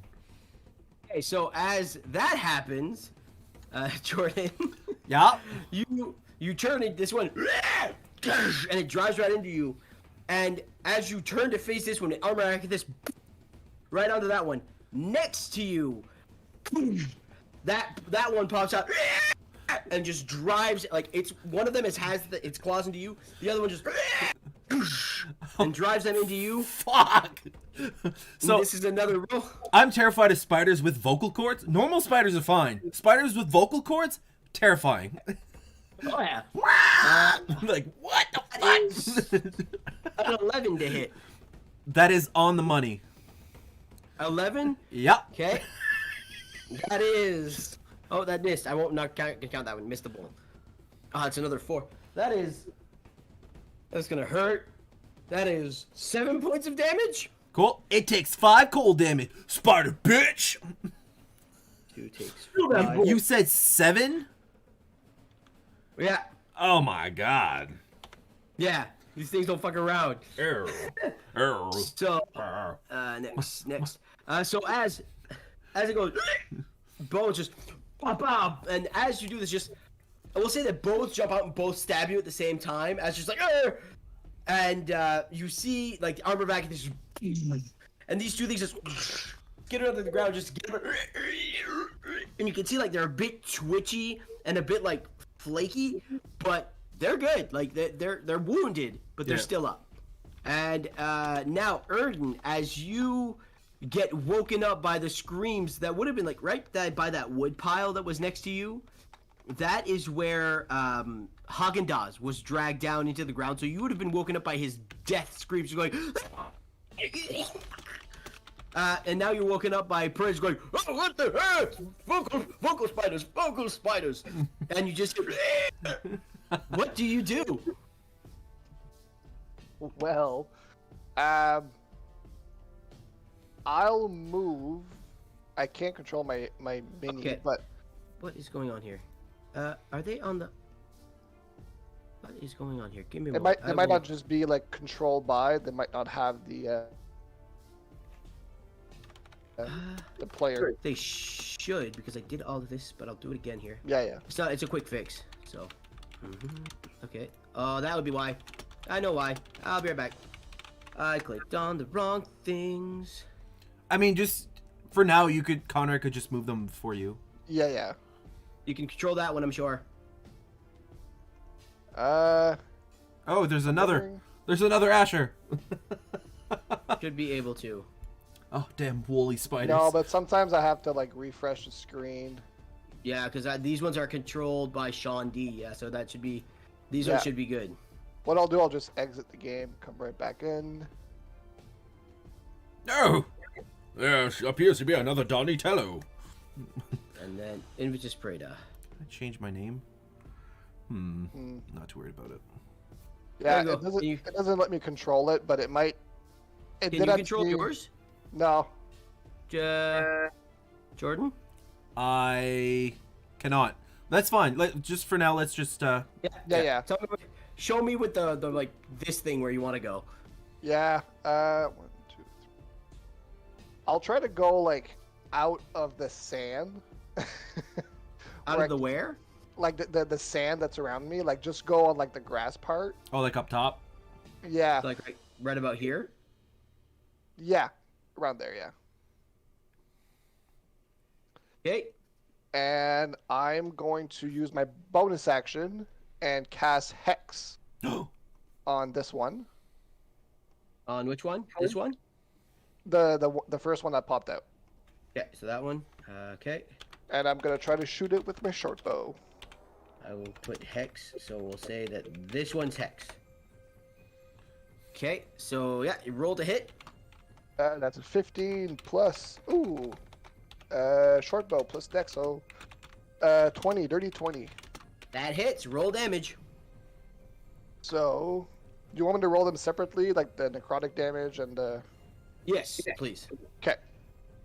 So, short bow damage, that is a 7. And necrotic is a 6. So as you unleash your arrow, it comes careening through right over these pieces of wood here, and you see this thing that just pulls its two claws out of prey, and you just pray. You see an arrow just falls to the ground, lifeless. That thing. So this one died here? Sneak attack, but... That thing's dead. I forgot sneak attack, but that's fine. Yeah, it's dead. It's dead. Dead. I tell you now, it's dead. Give me a minute here. Just wanna. They're allergic to arrows. So that one. Create them. Oh, my horn. Oh my god! Of course that happened, motherfucker.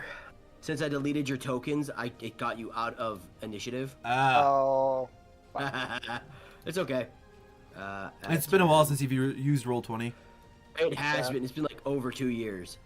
Asher and Donnie, I think I got them all. Erden is the only one I'm missing. I think it did that to me like during my campaign a couple weeks ago. Like nobody had control, and then I gave it to them, and it didn't work. And all of a sudden, it worked randomly. 20. Weird. What did you have, Donnie? You had 7, right? No, 4. They both 4. had 4. I had 4. 7. Asher, Asher had 4, and Prey had 7. Okay. Enter, and then settings, descending. Perfect. That one's done. Is that your turn, Erden? Yes, it is. Okay. As you fire off a bow, you begin to hear.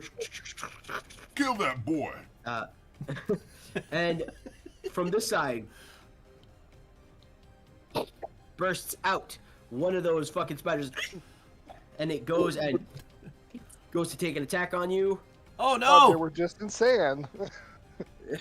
Shit. That is plus 5. That is 12 to hit. Oh, that's a miss. That's a miss. So as it comes up and goes, you hear the, and you share like, uh-oh, I know what that sound means.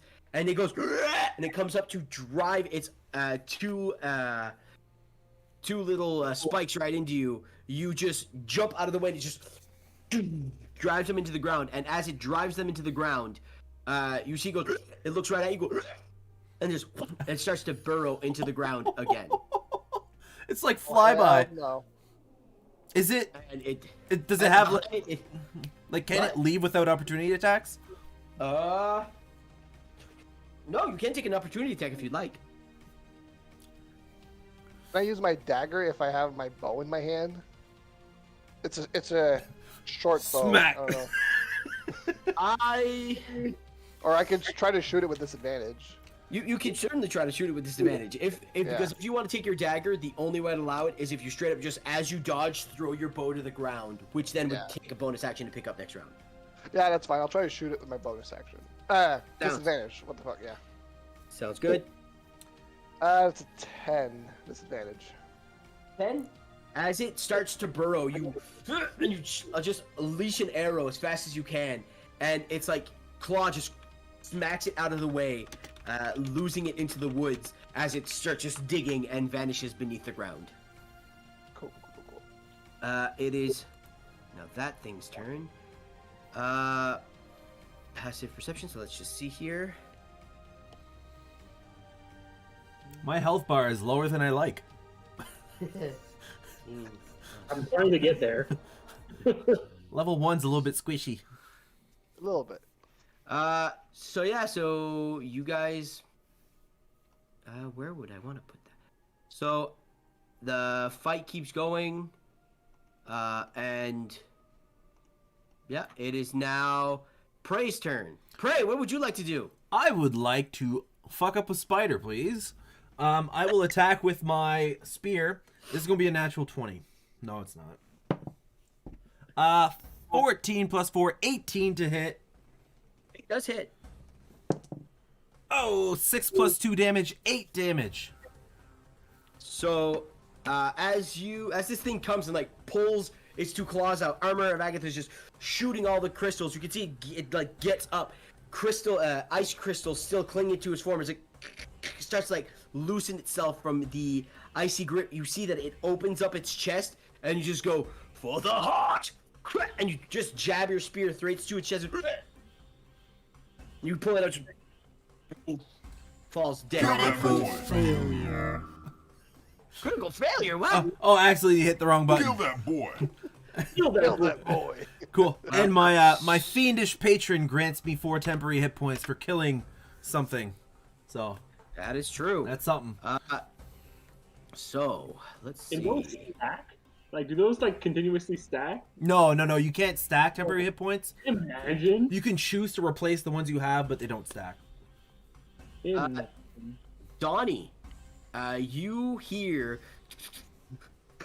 and inside of the tented area you guys had created with these sails, you see one of these fuckers pop out. And it just rears up, and it goes. It looks to the side, it looks to you, and it's having a hard time. So we're gonna see. Roll a d4. 1, 2, it's you. 2, 4, it's Foghorn. that was a cute little poem. Hey, that is 1. So it's Donnie. It's going to roll to attack you. That is a dirty 20 to hit.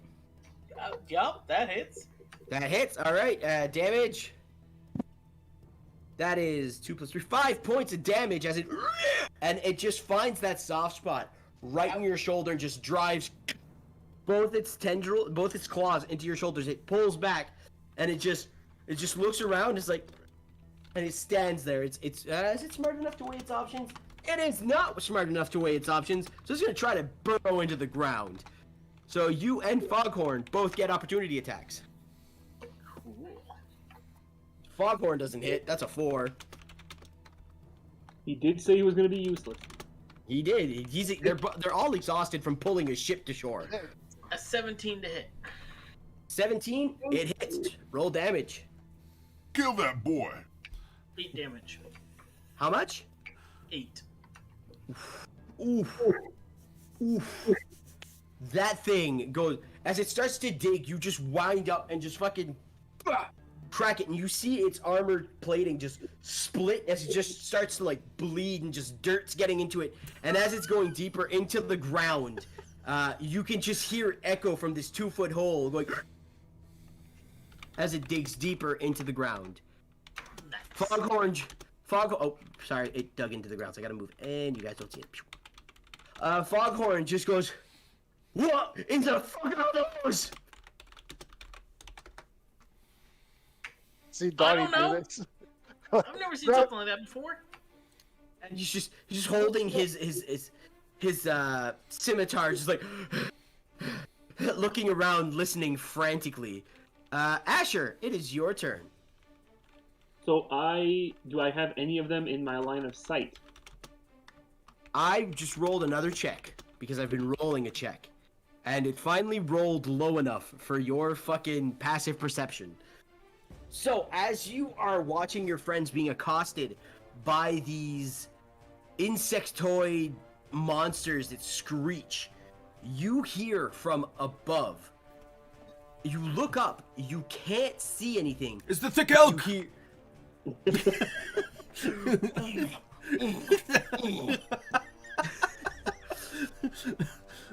you hear a, but you can't see it, but you can hear it. You hear wings, and they sound big. I was gonna say, do they sound like they're from a large? Oh yeah, they sound big. They sound big. I am going We're in to. danger. I am like super exposed up here. Then basically, Are you? maybe I will cast. Hold on. I will cast light on. I'm trying to see which point of the boat that I could do. How can I perceive how close they are, like approximately? You can roll a perception check if you'd like. Okay, I'll do that. Or I pick a point. 22, sorry, 22. Oh yeah, you not only see it, you not only can see where a good spot for the light would be, you see it. You look up at where the is happening, and you see where stars seem to disappear then reappear as the wings go up and down, and you see Oh no. Broken Lair. Ah! In the air. It is a large monstrosity of a thing. Ah! It has Gross bit. wings. What? Gross Gross bit. bit. Gross bit. Gross bit. This thing has two wings, a large jagged tooth smile, and its skin is black, and as it swoops down towards the sand, you can see like the bottom of it start to reflect and turn the same shade of light brown as the sand. And it seems to be flying in your direction. What do you do? Okay, hold on. I just have to look something up really quickly. How to make a new character. How did you know? Oh god, let's zoom in and take a look at that boy. Kill that boy. Kill that boy. Kill that boy. Look at that boy. Is it a boy? You should change it with just like Sean's like little clip going, kill la grosse bibit. Okay. Before it starts like transforming, since I see it, can I cast light on it? You can cast light on it. So it has to, if you target an object held or worn by a hostile, it must succeed a dexterity saving throw to avoid the spell. We're going the to a DC? mystery D20 here. Oh, okay. It's gonna start next round though. It is a 9. Let's take a look. Which is? And also Chris said he wanted to use one. So 9 is all the players are knocked prone. But we'll do that starting next round. So we'll Go into my shell when that happens. Oh, DM laugh. I think it's a bonus action to go in your shell, but yeah, you could do that on your turn. Alright, so what's the DC there, Asher?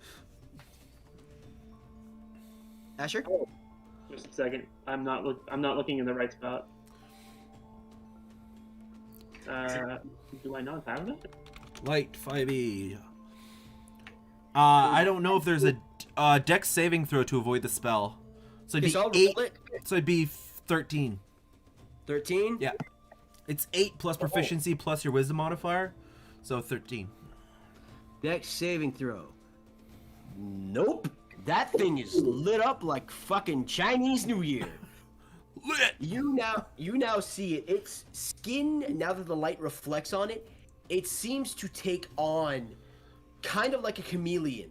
The light that you throw on it just illuminates like its face, and then it just its whole body just absorbs it and like reflects it. And it just lands onto the ground. Just, So like everybody can see it basically. So there's a Oh, second everybody- mystery d20 for the next round. oh fuck. Oh my god. Oh my god. Richard, It was a where's the it was a 5, so we all get disadvantage on our next attack. As a bonus action,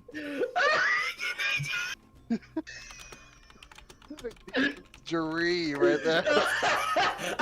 I built this encounter like this is gonna be tough. These things they heal me, they make it prone.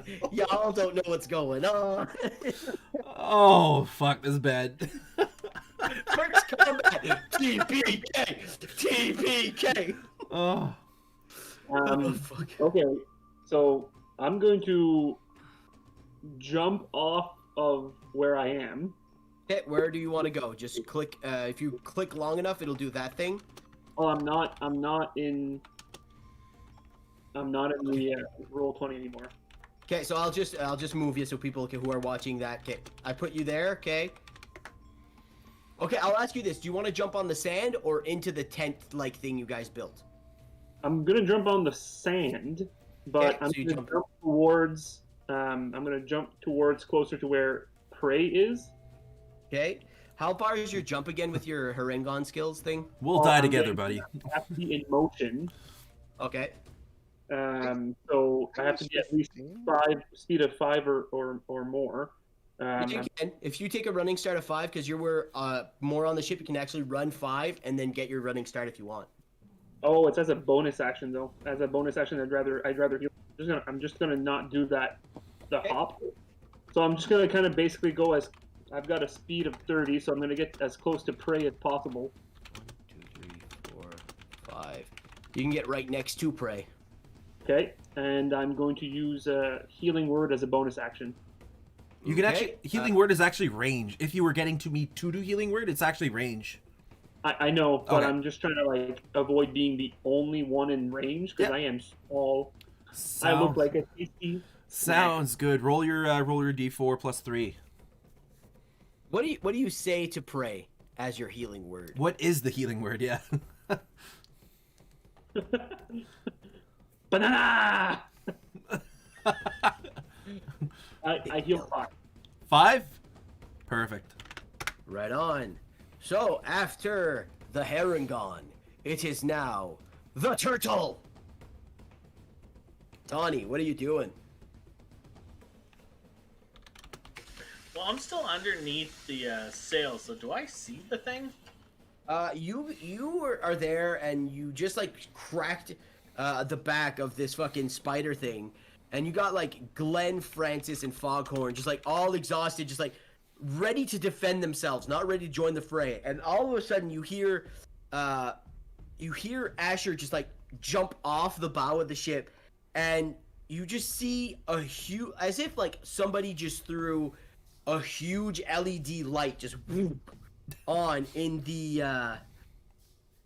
on the beach, and now the tent that you guys have built with the sails is just illuminated. It looks like the sun just rose as this large light just appears. Well, I don't know exactly what's going on, so I'm gonna...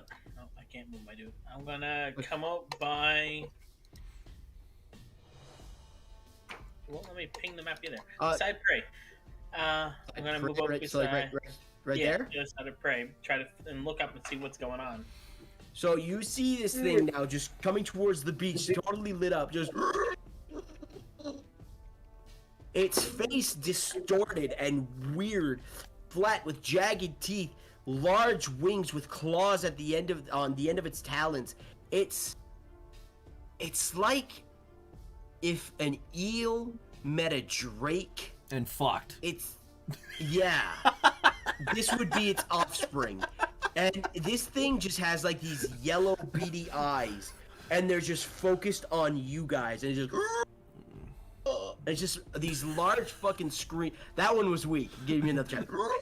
It like cut out halfway. Yeah, it has asthma. Don't judge it. So yeah, this thing's just screeching as it's just swooping down towards you guys.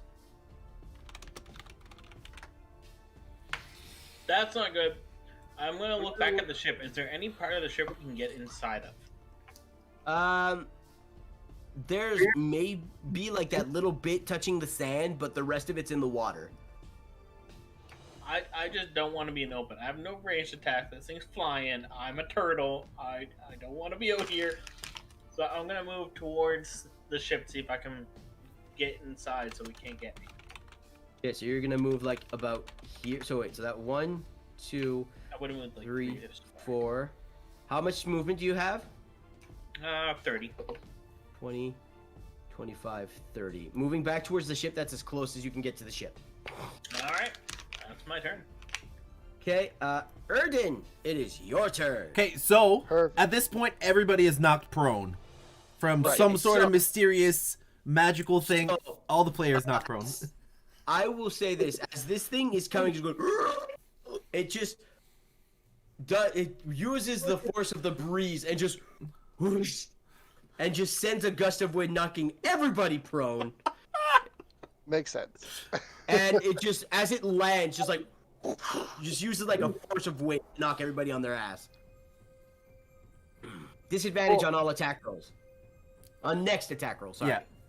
But Is it like this round or next round? this round. This round. This round? Okay. I'll get up. And I'll bonus action move my hex to the gross bibit. Okay, I will put the hex on it. A And minute there. I will attack it with disadvantage. Attack it with disadvantage. All right, so that's. I will actually write it at gross bibit. I'm assuming that you're standing up as well. Yeah, he did say that. Okay. Yeah. Cool. Sorry. That is a big ol' 8 to hit. 8. As you fire off, and it's just flapping its wings, trying to get its balance. Your arrow goes towards it, and you see just the arrow just get moved a little bit out of its trajectory, and just misses it as it's just scanning the fields, just figuring out what it's going to do. Next in the order, it is. That one is that one. So this one is going to. What's the speed?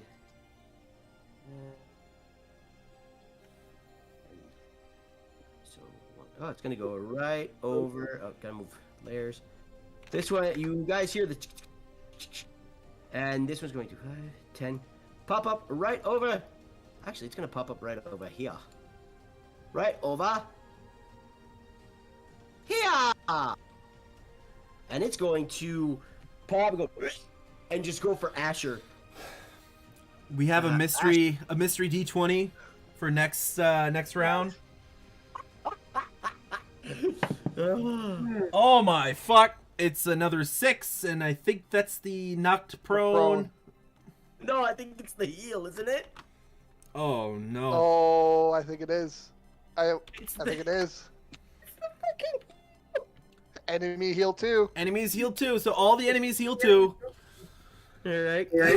Then But next round for don't. I thought all the ones that were damaged were dead. No, not all of them. There's Oh. one bit. I think. One bit that burrowed back, so I don't know how many Yes. there is. So that one's gonna take an attack at Asher. Oh, that one bounced out, doesn't count. Oh, that's an 8. That is a myth. So as you get to prey, this thing jumps out and goes right towards your abdomen. You take your crossbow that you have readied and just like put it there. The two claws just land into your crossbow, and you just shove it off. And it's just like it's now looking. It's like, oh shit, bad mistake. But that's all it can move. Now, time for the big bitch. Shit, fucker, son of a bitch. Really, you asshole. That properly. Of course it didn't. Just give me a moment there. Gotta find it. Oh, I think I got it. Yeah, I do. Cool. It's beat. All right. So, it is going to go 5, 10, 20, 5, 10, 15, 20, 30. Yeah, no, 25. And then 5 feet up, yeah. So this thing, object, is going to move right over here. Oh my fuck! I don't like that. It's going to just like lag to the ground, and you just see it kind of waddles like an owl when it's on the ground. It's like run towards you, and D4 between Asher and Prey. 1 and 2 is Asher. 3 and 4 is Prey. 1 Asher. Could I get you to roll a? It's a acrobatics. It's called a death saving throw. Actually, wait. No, give me a minute. It's going to fuck it. No, it's not going to do that. It's going to use its multi-attack. It's going to use 1 attack on Asher and 1 attack on Prey. So for Prey, Well, that's bad. that is a 16 to hit. That is definitely a hit. Yeah. Oh. Should have started with Barbarian, Jordan. Yeah. That is.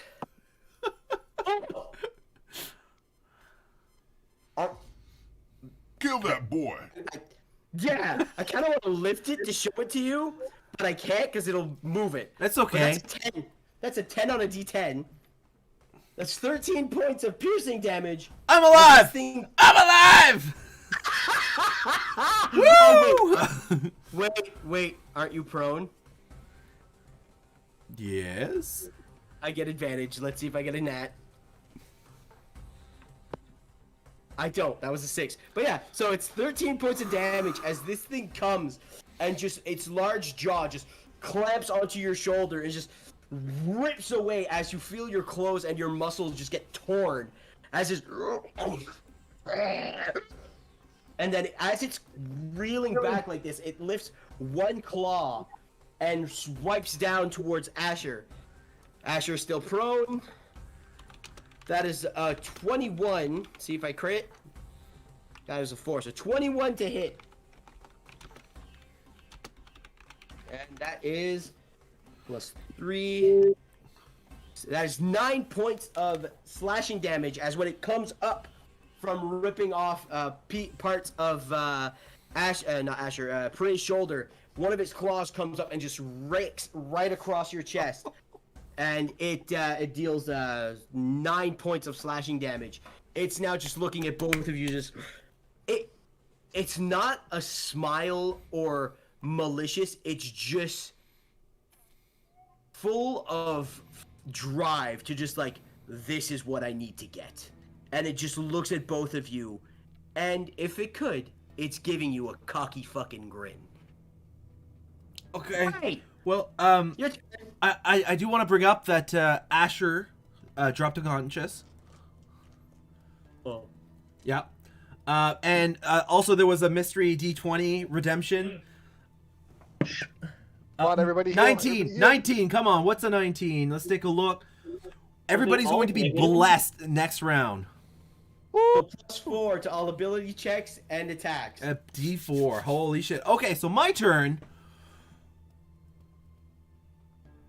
You got big bitch, and you've got little fucker. We got a level 1 party and a fucking dragon looking thing. It's not a dragon. Oh, I know, but I don't know. Also, I get disadvantage on this attack. Do.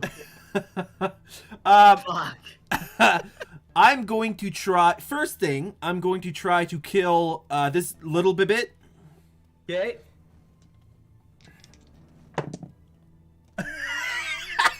Natural 2 and a natural 3 on that attack. With disadvantage, so 6 to hit. Does not hit. I will.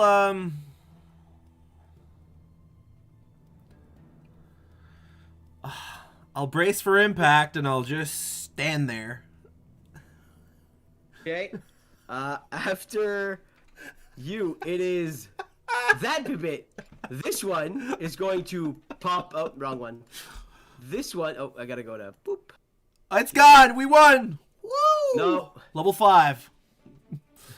Token layer. Token layer. Okay. So that one's gonna pop up next to you again. Erden's gonna and just it attacks, but since you're not prone anymore because you stood up, so it just gets no advantage. That is a 21 to hit. No, it misses. Oh, where's my D4? No, where's my D4? It can stay on the ground. That is 4 points of piercing damage as it stabs into both your shoulders. Perfect. So I will add this to say that he's unconscious. This one right. He's on death saves. And everyone is blessed for a turn, so let's not forget that. At the start of next turn. Yeah. So next is Foghorn. Foghorn, seeing shit go sideways, he is knocked prone, so he's going to stand up and just go, honey, and he's gonna attack the bug in front of him. So he gets disadvantage. 2 natural 2s. So he swings at this bug that's looking hurt, and it's just ding! He's like, fuck! Fuck. Asher, can I get you to roll a... I will ask you guys, do you want to... I would like to keep the death save rolls secret. So, you keep track of them, and if you fail or succeed, let me know privately. But don't say like, oh, that's a failure, that's a success, because it adds tension to the other players to either decide to attack or stabilize. So, just for the record, it's a D20, and then it's basically 1 to 10 is 10 Failure. or more. There's a 55% chance of succeeding. So 10 or more is a success. so 1 to 9 is a failure. Natural 20, you gain 1 hit point and you have your turn. A 1, you get 2 failures. cool. No, not cool. Cool. Just let All right. Conrad know and we will carry on. Next is Donnie. What are you doing there, Donnie? Standing up, I guess. I'm a fucking turtle. And then there's still a little spider beside me, so I'm gonna turn around and whack it. All right, roll to hit with disadvantage.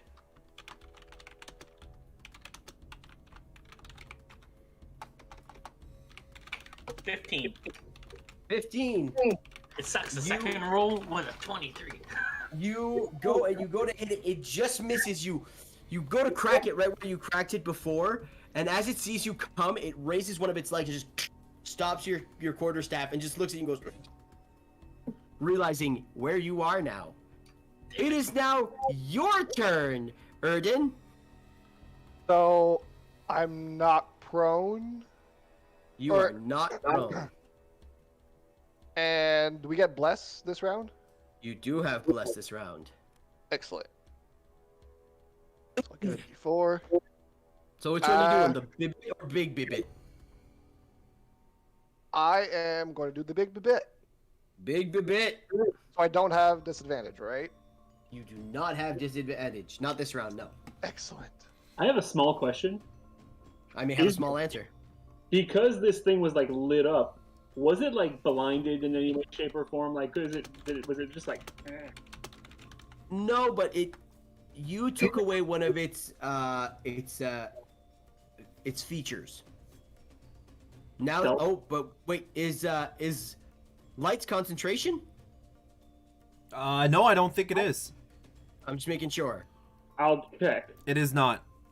Okay, so cool. So this thing's still lit up, so you guys can still see it. You took away one of its. You took away one of its major benefits.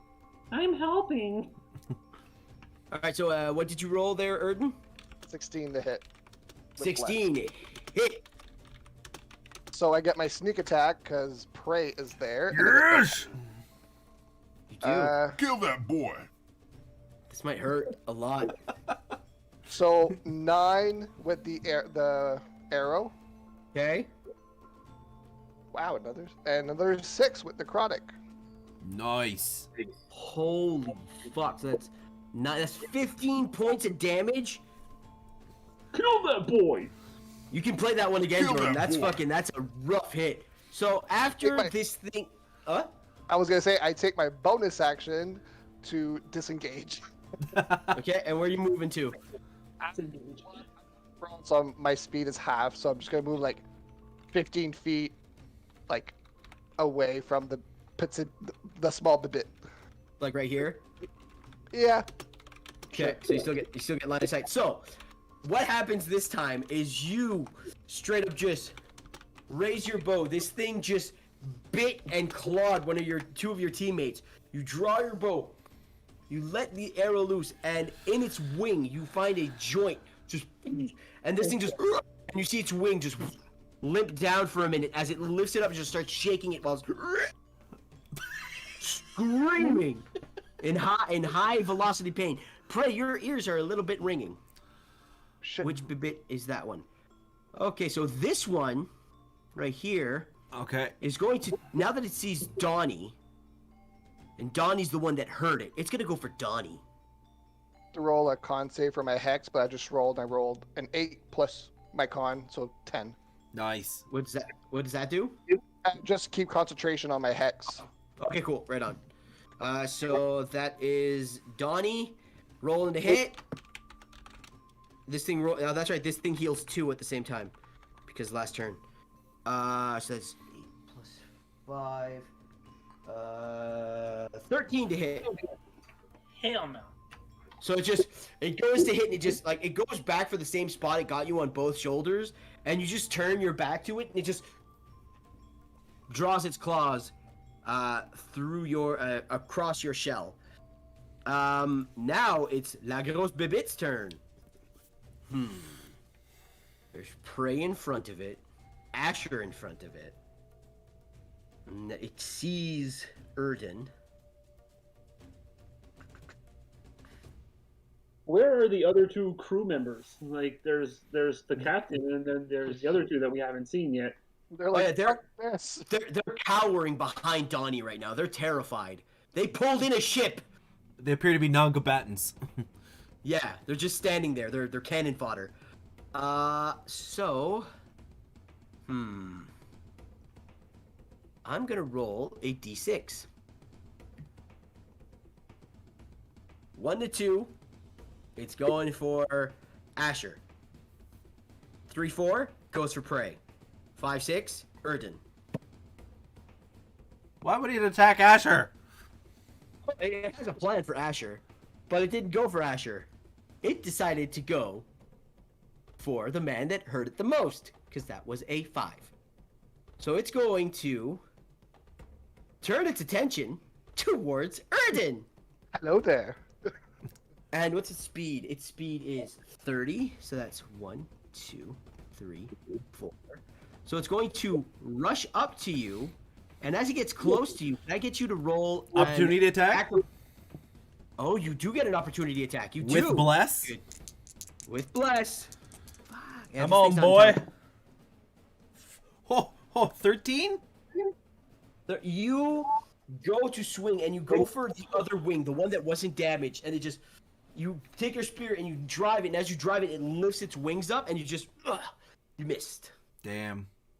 Yeah, so it's going to go do a strength contest with you, Erden, to try to grapple you. Do I still get my D4? Does the bless last for the round? Yeah, it does. So that is what? Athletics versus acrobatics or athletics?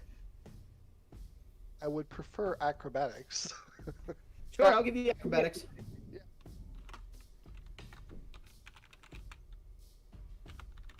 I got a 19. Bless, my bless. I got a 20. Oh. So as it's I needed that bless. Cause so as this thing turns away from Prey and Asher and sees that you're the one who fucked up its shoulder cup, it goes and like one kick up with its wings and both claws towards you. As you see both claws, you're like, this thing's gonna fucking scoop, and you just matrix down, and the claws just pass like inches from your face as this thing takes off 10 feet into the air. It is now 10 feet above you. And it's still hexed. So, it is 10 feet above you, so I'll put it here with you above it, but it's 10 feet above you. Okay. It is now Prey's turn. Well, I'm a bit unsure what to do. I will try to stab the... Actually, I feel a little bit blessed. How rough would I see this lizard, eel, drake thing looking? It's looking... It shows the one bolt that got it hit it in a very tender spot. You can see that as it's flying, instead of having its full force, like... and it's just screaming at Erden. Oh! Horny fellows must stick together! And I'm gonna throw my spear at the eel.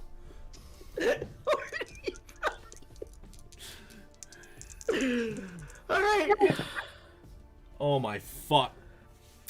Natural 3, and then 2 on the blessed die. So 9 to hit, and my spear is way the fuck the other way. So it lands, if I look at the map here, it lands, I will say it lands about here. I'll make a mark so you can see it. It's right here. That's where your spear is. Okay, cool. So I want to do so. No, okay. So it is now, Bibit's turn. Which one? That one. So it has a movement of 30. So this one's gonna go.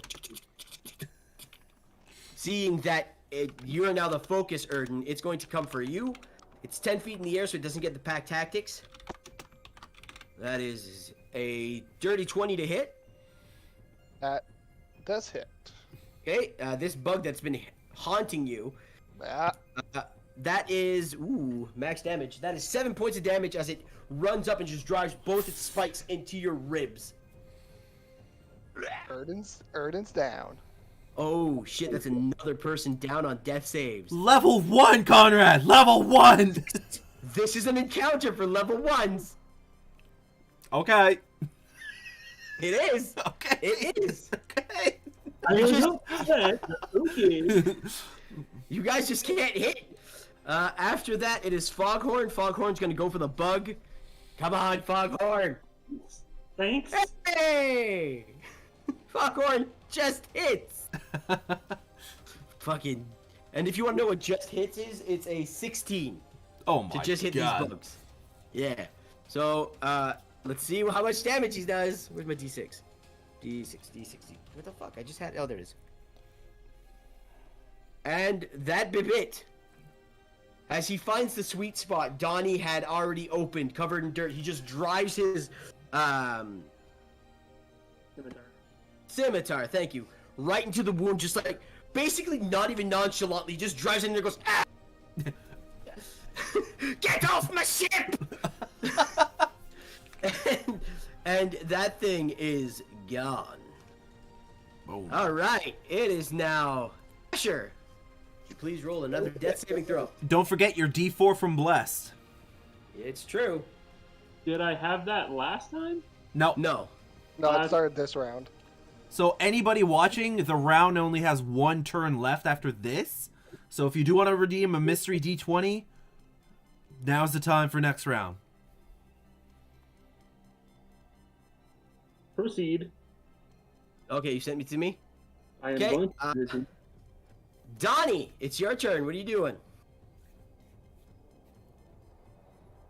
Did you say it was +3 or +4? It's a D4.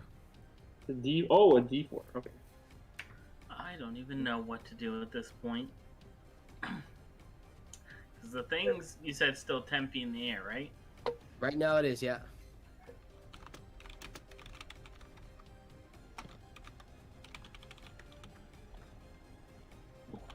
Frank, I don't have any range, anything. Throw your quarterstaff. No! Horny boys must stick together. So, I'm in the dark. we do have another mystery D20 roll from Maritimer for Life. Well, we might say thank you. We might be cursing. I don't know. Let's see what it is. It's not as bad, but it is a 9. Oh no, everybody's not prone. No, 9. Yeah, fuck. Yeah, that's what it is. Perfect. I'm That's next round. Okay. That was a bad idea. This thing has not been helping you guys at all. I can't get much more prone than I am right now. Yeah, exactly.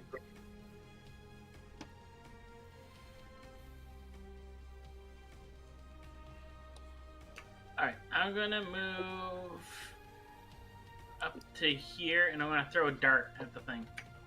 Okay, right here, boom. Flick a dart, brah. Yep. Let's see how this goes. Well, I rolled a 6. I ain't gonna bother rolling the D4 for There- the last thing. No, well, I mean, like, with your plus is 6? Yup. I Oh. rolled a 2. Yeah. so You so I just see missed. you see the dart go and land right next to Prey's spear. Well, fuck. All right. How far did I move? 5. I don't know. I basically moved from what distance in You move 15 feet. Oh, with your monk, you can do bonus action. Fa. The only bonus action I have that's listed is unarmed attack. Yeah, exactly. Yeah, I ain't touching. I ain't up to anything.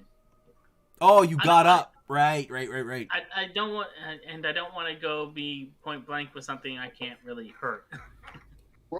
you not prone this round or last round? No, it was last round. round. I'm That not was last prone round. right Okay, yeah. I'm up, but I don't really want to go stand beside this thing. Hmm. I'm sorry, you're on your own. I'm gonna just back me up to here. I'm gonna back up beside Prey.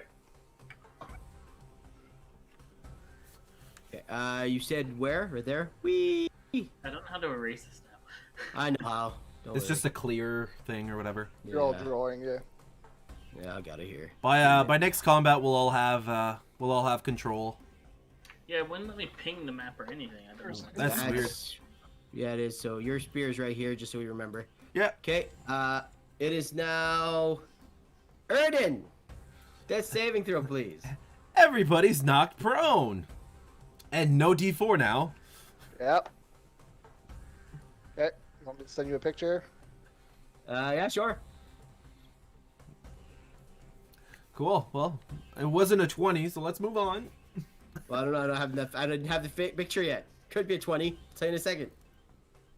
Okay, just this is his message is going to be very important if it is a 20. Does he get the turn? Doesn't he? You can move along. It's Okay. not a 20. All right, so it's Bibit's turn. It's got Erden underneath it. It's flying 10 feet. That means 10, 5.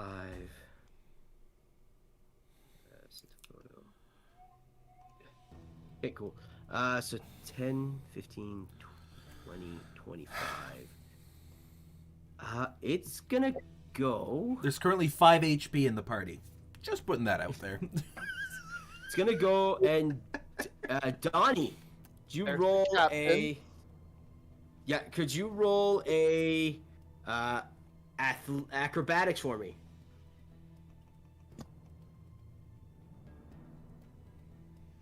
I got an 11. Is this still the same turn? Am I still blessed? Did I get D4 on that? No, this is a new turn. Okay. I got 20. 30, 20?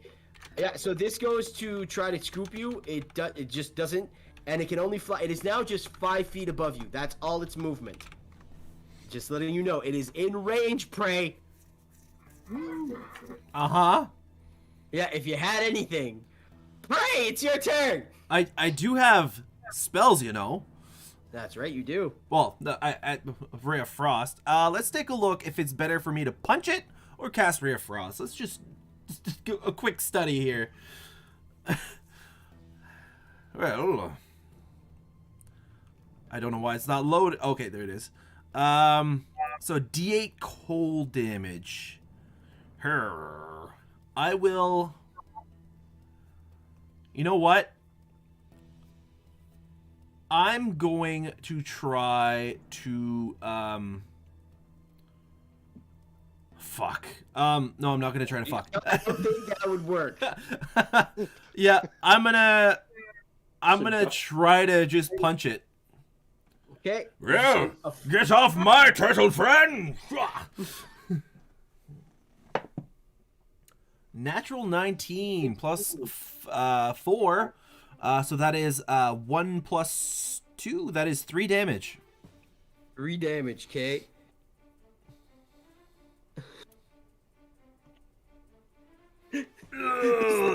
As you jump, you're like, not my turtle friend, and you jump and you just like upper you Sharukin this thing. Just, you see, go.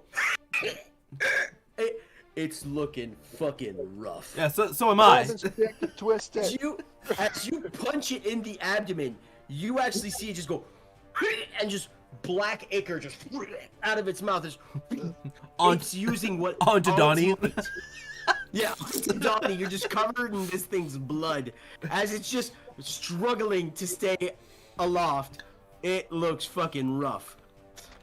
Not as a Super Mario jump more than anything else, but that's fine. This thing's gonna turn around. 1, 2, 3.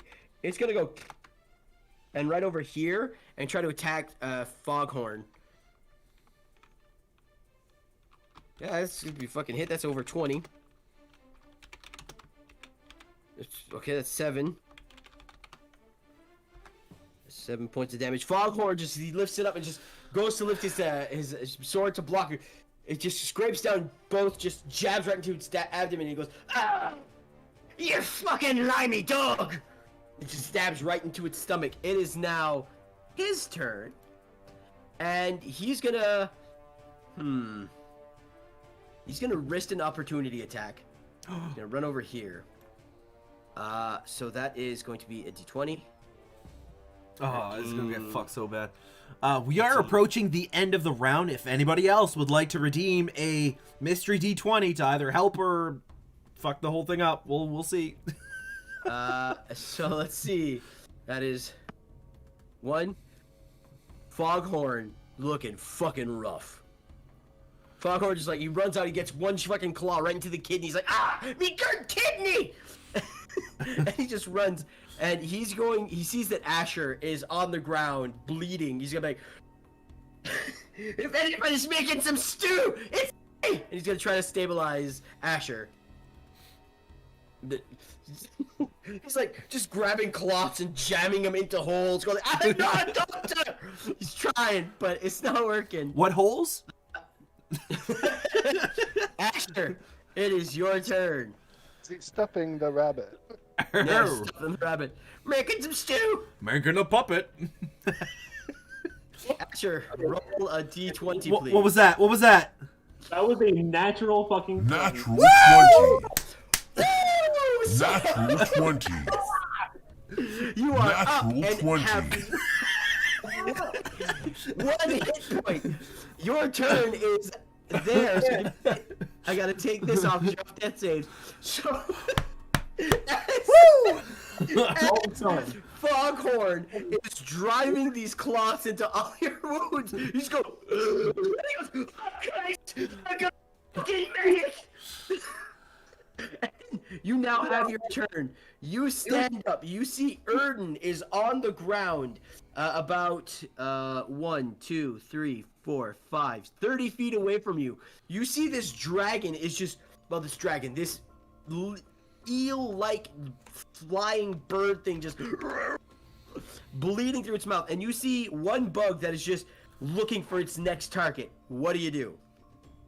So one question: Does Yeah, man. A crossbow have an attack bonus? I don't think so. Crossbow? Yeah, it has your dex, doesn't it? It is based off your dexterity, and if you're proficient, your proficiency bonus as well. Okay, so a light crossbow would be based off dex? Yes. Yeah. Cool. Good to know. Well, at this point... I don't know if you have any spell slots left. I do. Okay. Just wondering. I am going to cast Guiding Bolt on this gross baby. Kill that boy. All right. Roll the hit. Overkill that boy, hopefully. That is 15. Just hits. Okay, so that is 4d6 Oh, hell yeah. of radiant damage, and the next attack roll made against this target for the end of the next turn has advantage, thanks to the mystical dim light glittering on the target until then. Hey. Roll your damage.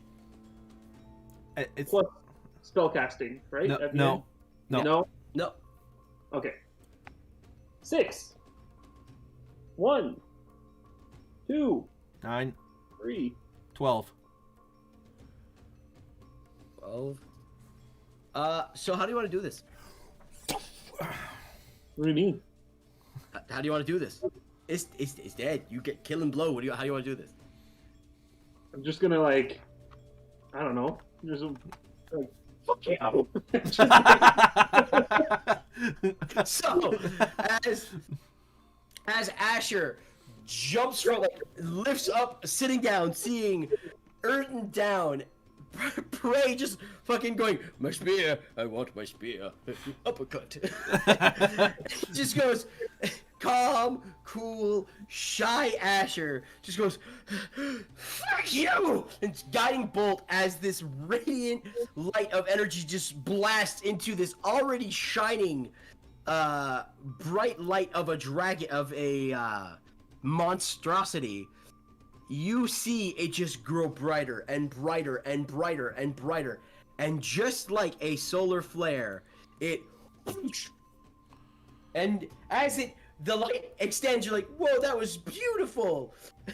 Prey, Donnie, and Azure are just sprayed with black blood. It's like, oh my god, not as beautiful anymore. But still, it's good. You getting splashed? What? Okay, anyways, it doesn't matter. I said, is that thing in range for me getting splashed by that? But It was large. It's full of blood. You blew it up and it just went on the floor. there's still one creature standing. You said, right? Yes. Yeah, it's now Donnie's turn. Whoa! Right. I didn't move. Oh, you didn't move? Okay, what do you want to do? With my movement, I'd like to try to get back up to the little, up above the ground in case more of these little fuckers show up. Alright, so boom, that's all your movement right there. Alright, Donnie, it is your turn. I'm smacking that bug with my stick. Alright. Roll the hit. A 10. 10 does not hit you. Unarmed attack. Okay. 12. 12 does not hit. So you're just like, whack, punch. This thing's just like, The vocal spiders. Erden, please roll another d20. Okay. All right, Prey. It is your turn. Well, I will move next to the spider and try to stomp it down with my foot. All right, roll to hit the spider. 15 to hit. 15. 15 misses. Well, and that's my turn. Okay. You kick it and you're not even stomping. You just kick it like a soccer ball. Your foot just grazes off like its little furs. It's like it looks at you like you tried to seduce me. It's the bug's turn. Seeing that this giant thing blew up and that the rest of everybody is gone, it is going to burrow into the ground. So Donnie and Prey, you both have attacks of opportunity. Natural 3. It's not hit. I rolled a 1, so 5. It's not hit. As it starts to dig, you guys are like, kill it before it runs! And you just start whacking at it and just... And you hear nothing. It's quiet. Again, it returns to the silence of the land. Is there anything you guys would like to do? And who's... Okay, wait, whose turn is it? Right now, it is Foghorn. Okay. If nothing happens before my turn, I'd like to go check on Erden. On Erden? Yeah. Okay, so I'm going to... If nothing happens before my turn, there's a couple people before me. Yeah, there's Asher, you're next. Foghorn's just gonna go, my crew, are you alright? Asher, is there anything you'd like to do? I'd like to go try to stabilize Erden. Okay, so 1, 2, 3, 4, 5, 6. What's your movement? Bonus, it's 30. Okay. If I don't have enough, I will bonus action this bitch. Okay, what are you gonna do with your bonus action? I'm going to use a rabbit hop. You can jump a number of feet equal to 5 times your proficiency bonus without provoking opportunity attacks. Yeah, you can jump 10 feet. That's right. So I jump an extra 10 feet at the end. I'll be like, boing! Okay, what are you doing for your action? Am I in range of Erden? Oh, you're right next to him. Okay, I am going to try to stabilize him. Okay, just so you know, you do still have the option of using healing spells. Because we're out of combat? Or Yeah. Well, do you have a spell slot? That's the question. I am currently out of spell slots. I used my last one to kill that boy. Yeah. Okay. So you can try to stabilize. Roll a medicine check. Okay. 10 plus, I think it was 5. That's all you need. That's exactly what you need. So Erden is now stabilized and not doing death saves. Which is good, because his last roll was not good. What were your Not rolls? good. What were your rolls, Erden? First roll was 17. Second roll was a 1. Ooh. Yeah. Ooh. So as combat dies down, Erden is stable, breathing. Captain Foghorn just like pops his head out after checking on his crew and he goes, "So, the guide's gone." It appears that way.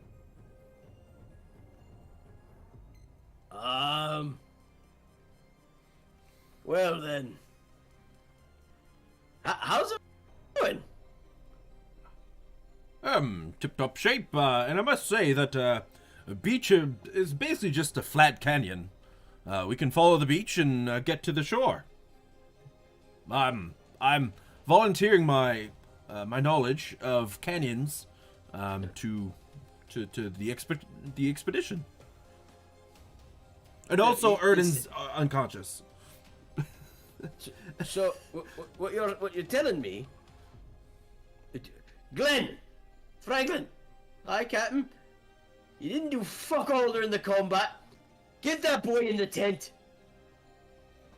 Just fucking go out and they pick up Erden, like drag him back into the tent. He goes, "So you want to turn a 2-day journey by cutting through the island to what I only can suppose is 4 to 5 days. Is that correct? Well, there might be fewer land spiders in the forest, but there might be forest spiders in the forest. I don't know. I'm not speaking for everybody else here, but the spiders weren't scared. Fucking that! And he points to the just mess of blood in front of the camp. That is, can spot us on the beach. There could be more. Just saying. Well, perhaps we should grab Erden, who cannot climb for himself, and bring him up to the top. Also, did anybody see any belongings on the guide? Should we go dig for his body?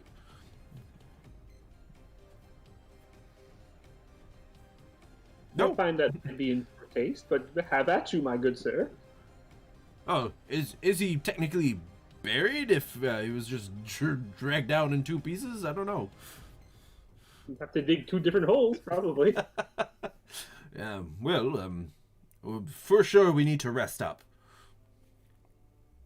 I agree, wholeheartedly. And perhaps leave in the morning. And go through the island? Oh, God. I'm going to sleep. Good night. And Captain goes into the tent. And you see Franklin and Glenn just wrapping Erden in a blanket, putting a piece of damp cloth on his forehead, I'm not really a doctor, but I think this will work. See you tomorrow morning. Is he still on the sand? No, they brought him onto Okay. some the wood. Okay. And he's just laying there. It's everybody moved from under the canvas into the hull where there is a bit of water, but still not wanting to be on the sand. Nobody likes tremors. And the rest of the night, you guys swap out taking watch, and you have a peaceful night's rest. And we will pick up next week at morning time, when all of you will be enjoying the benefits of level 2. Woo! Cool. So I will thank everybody for watching. That was awesome. Thanks for being here. It was a great first session. I will find someone to raid. But before that, if you're not following, feel free to follow. And we'll be here next Monday at 6 p.m. Eastern. We do this every Monday. What? Die? Yeah, every Monday, just gridlock combat. So there is a channel called Dungeons with Shepherd. I don't know the channel myself, but I'm gonna send the raid there. They're playing D&D, yeah, there we go. So thanks again, and have a great night, and we will catch you next week. Bye. See you next time. Oh shit! It's 10 seconds to start the raid. Okay.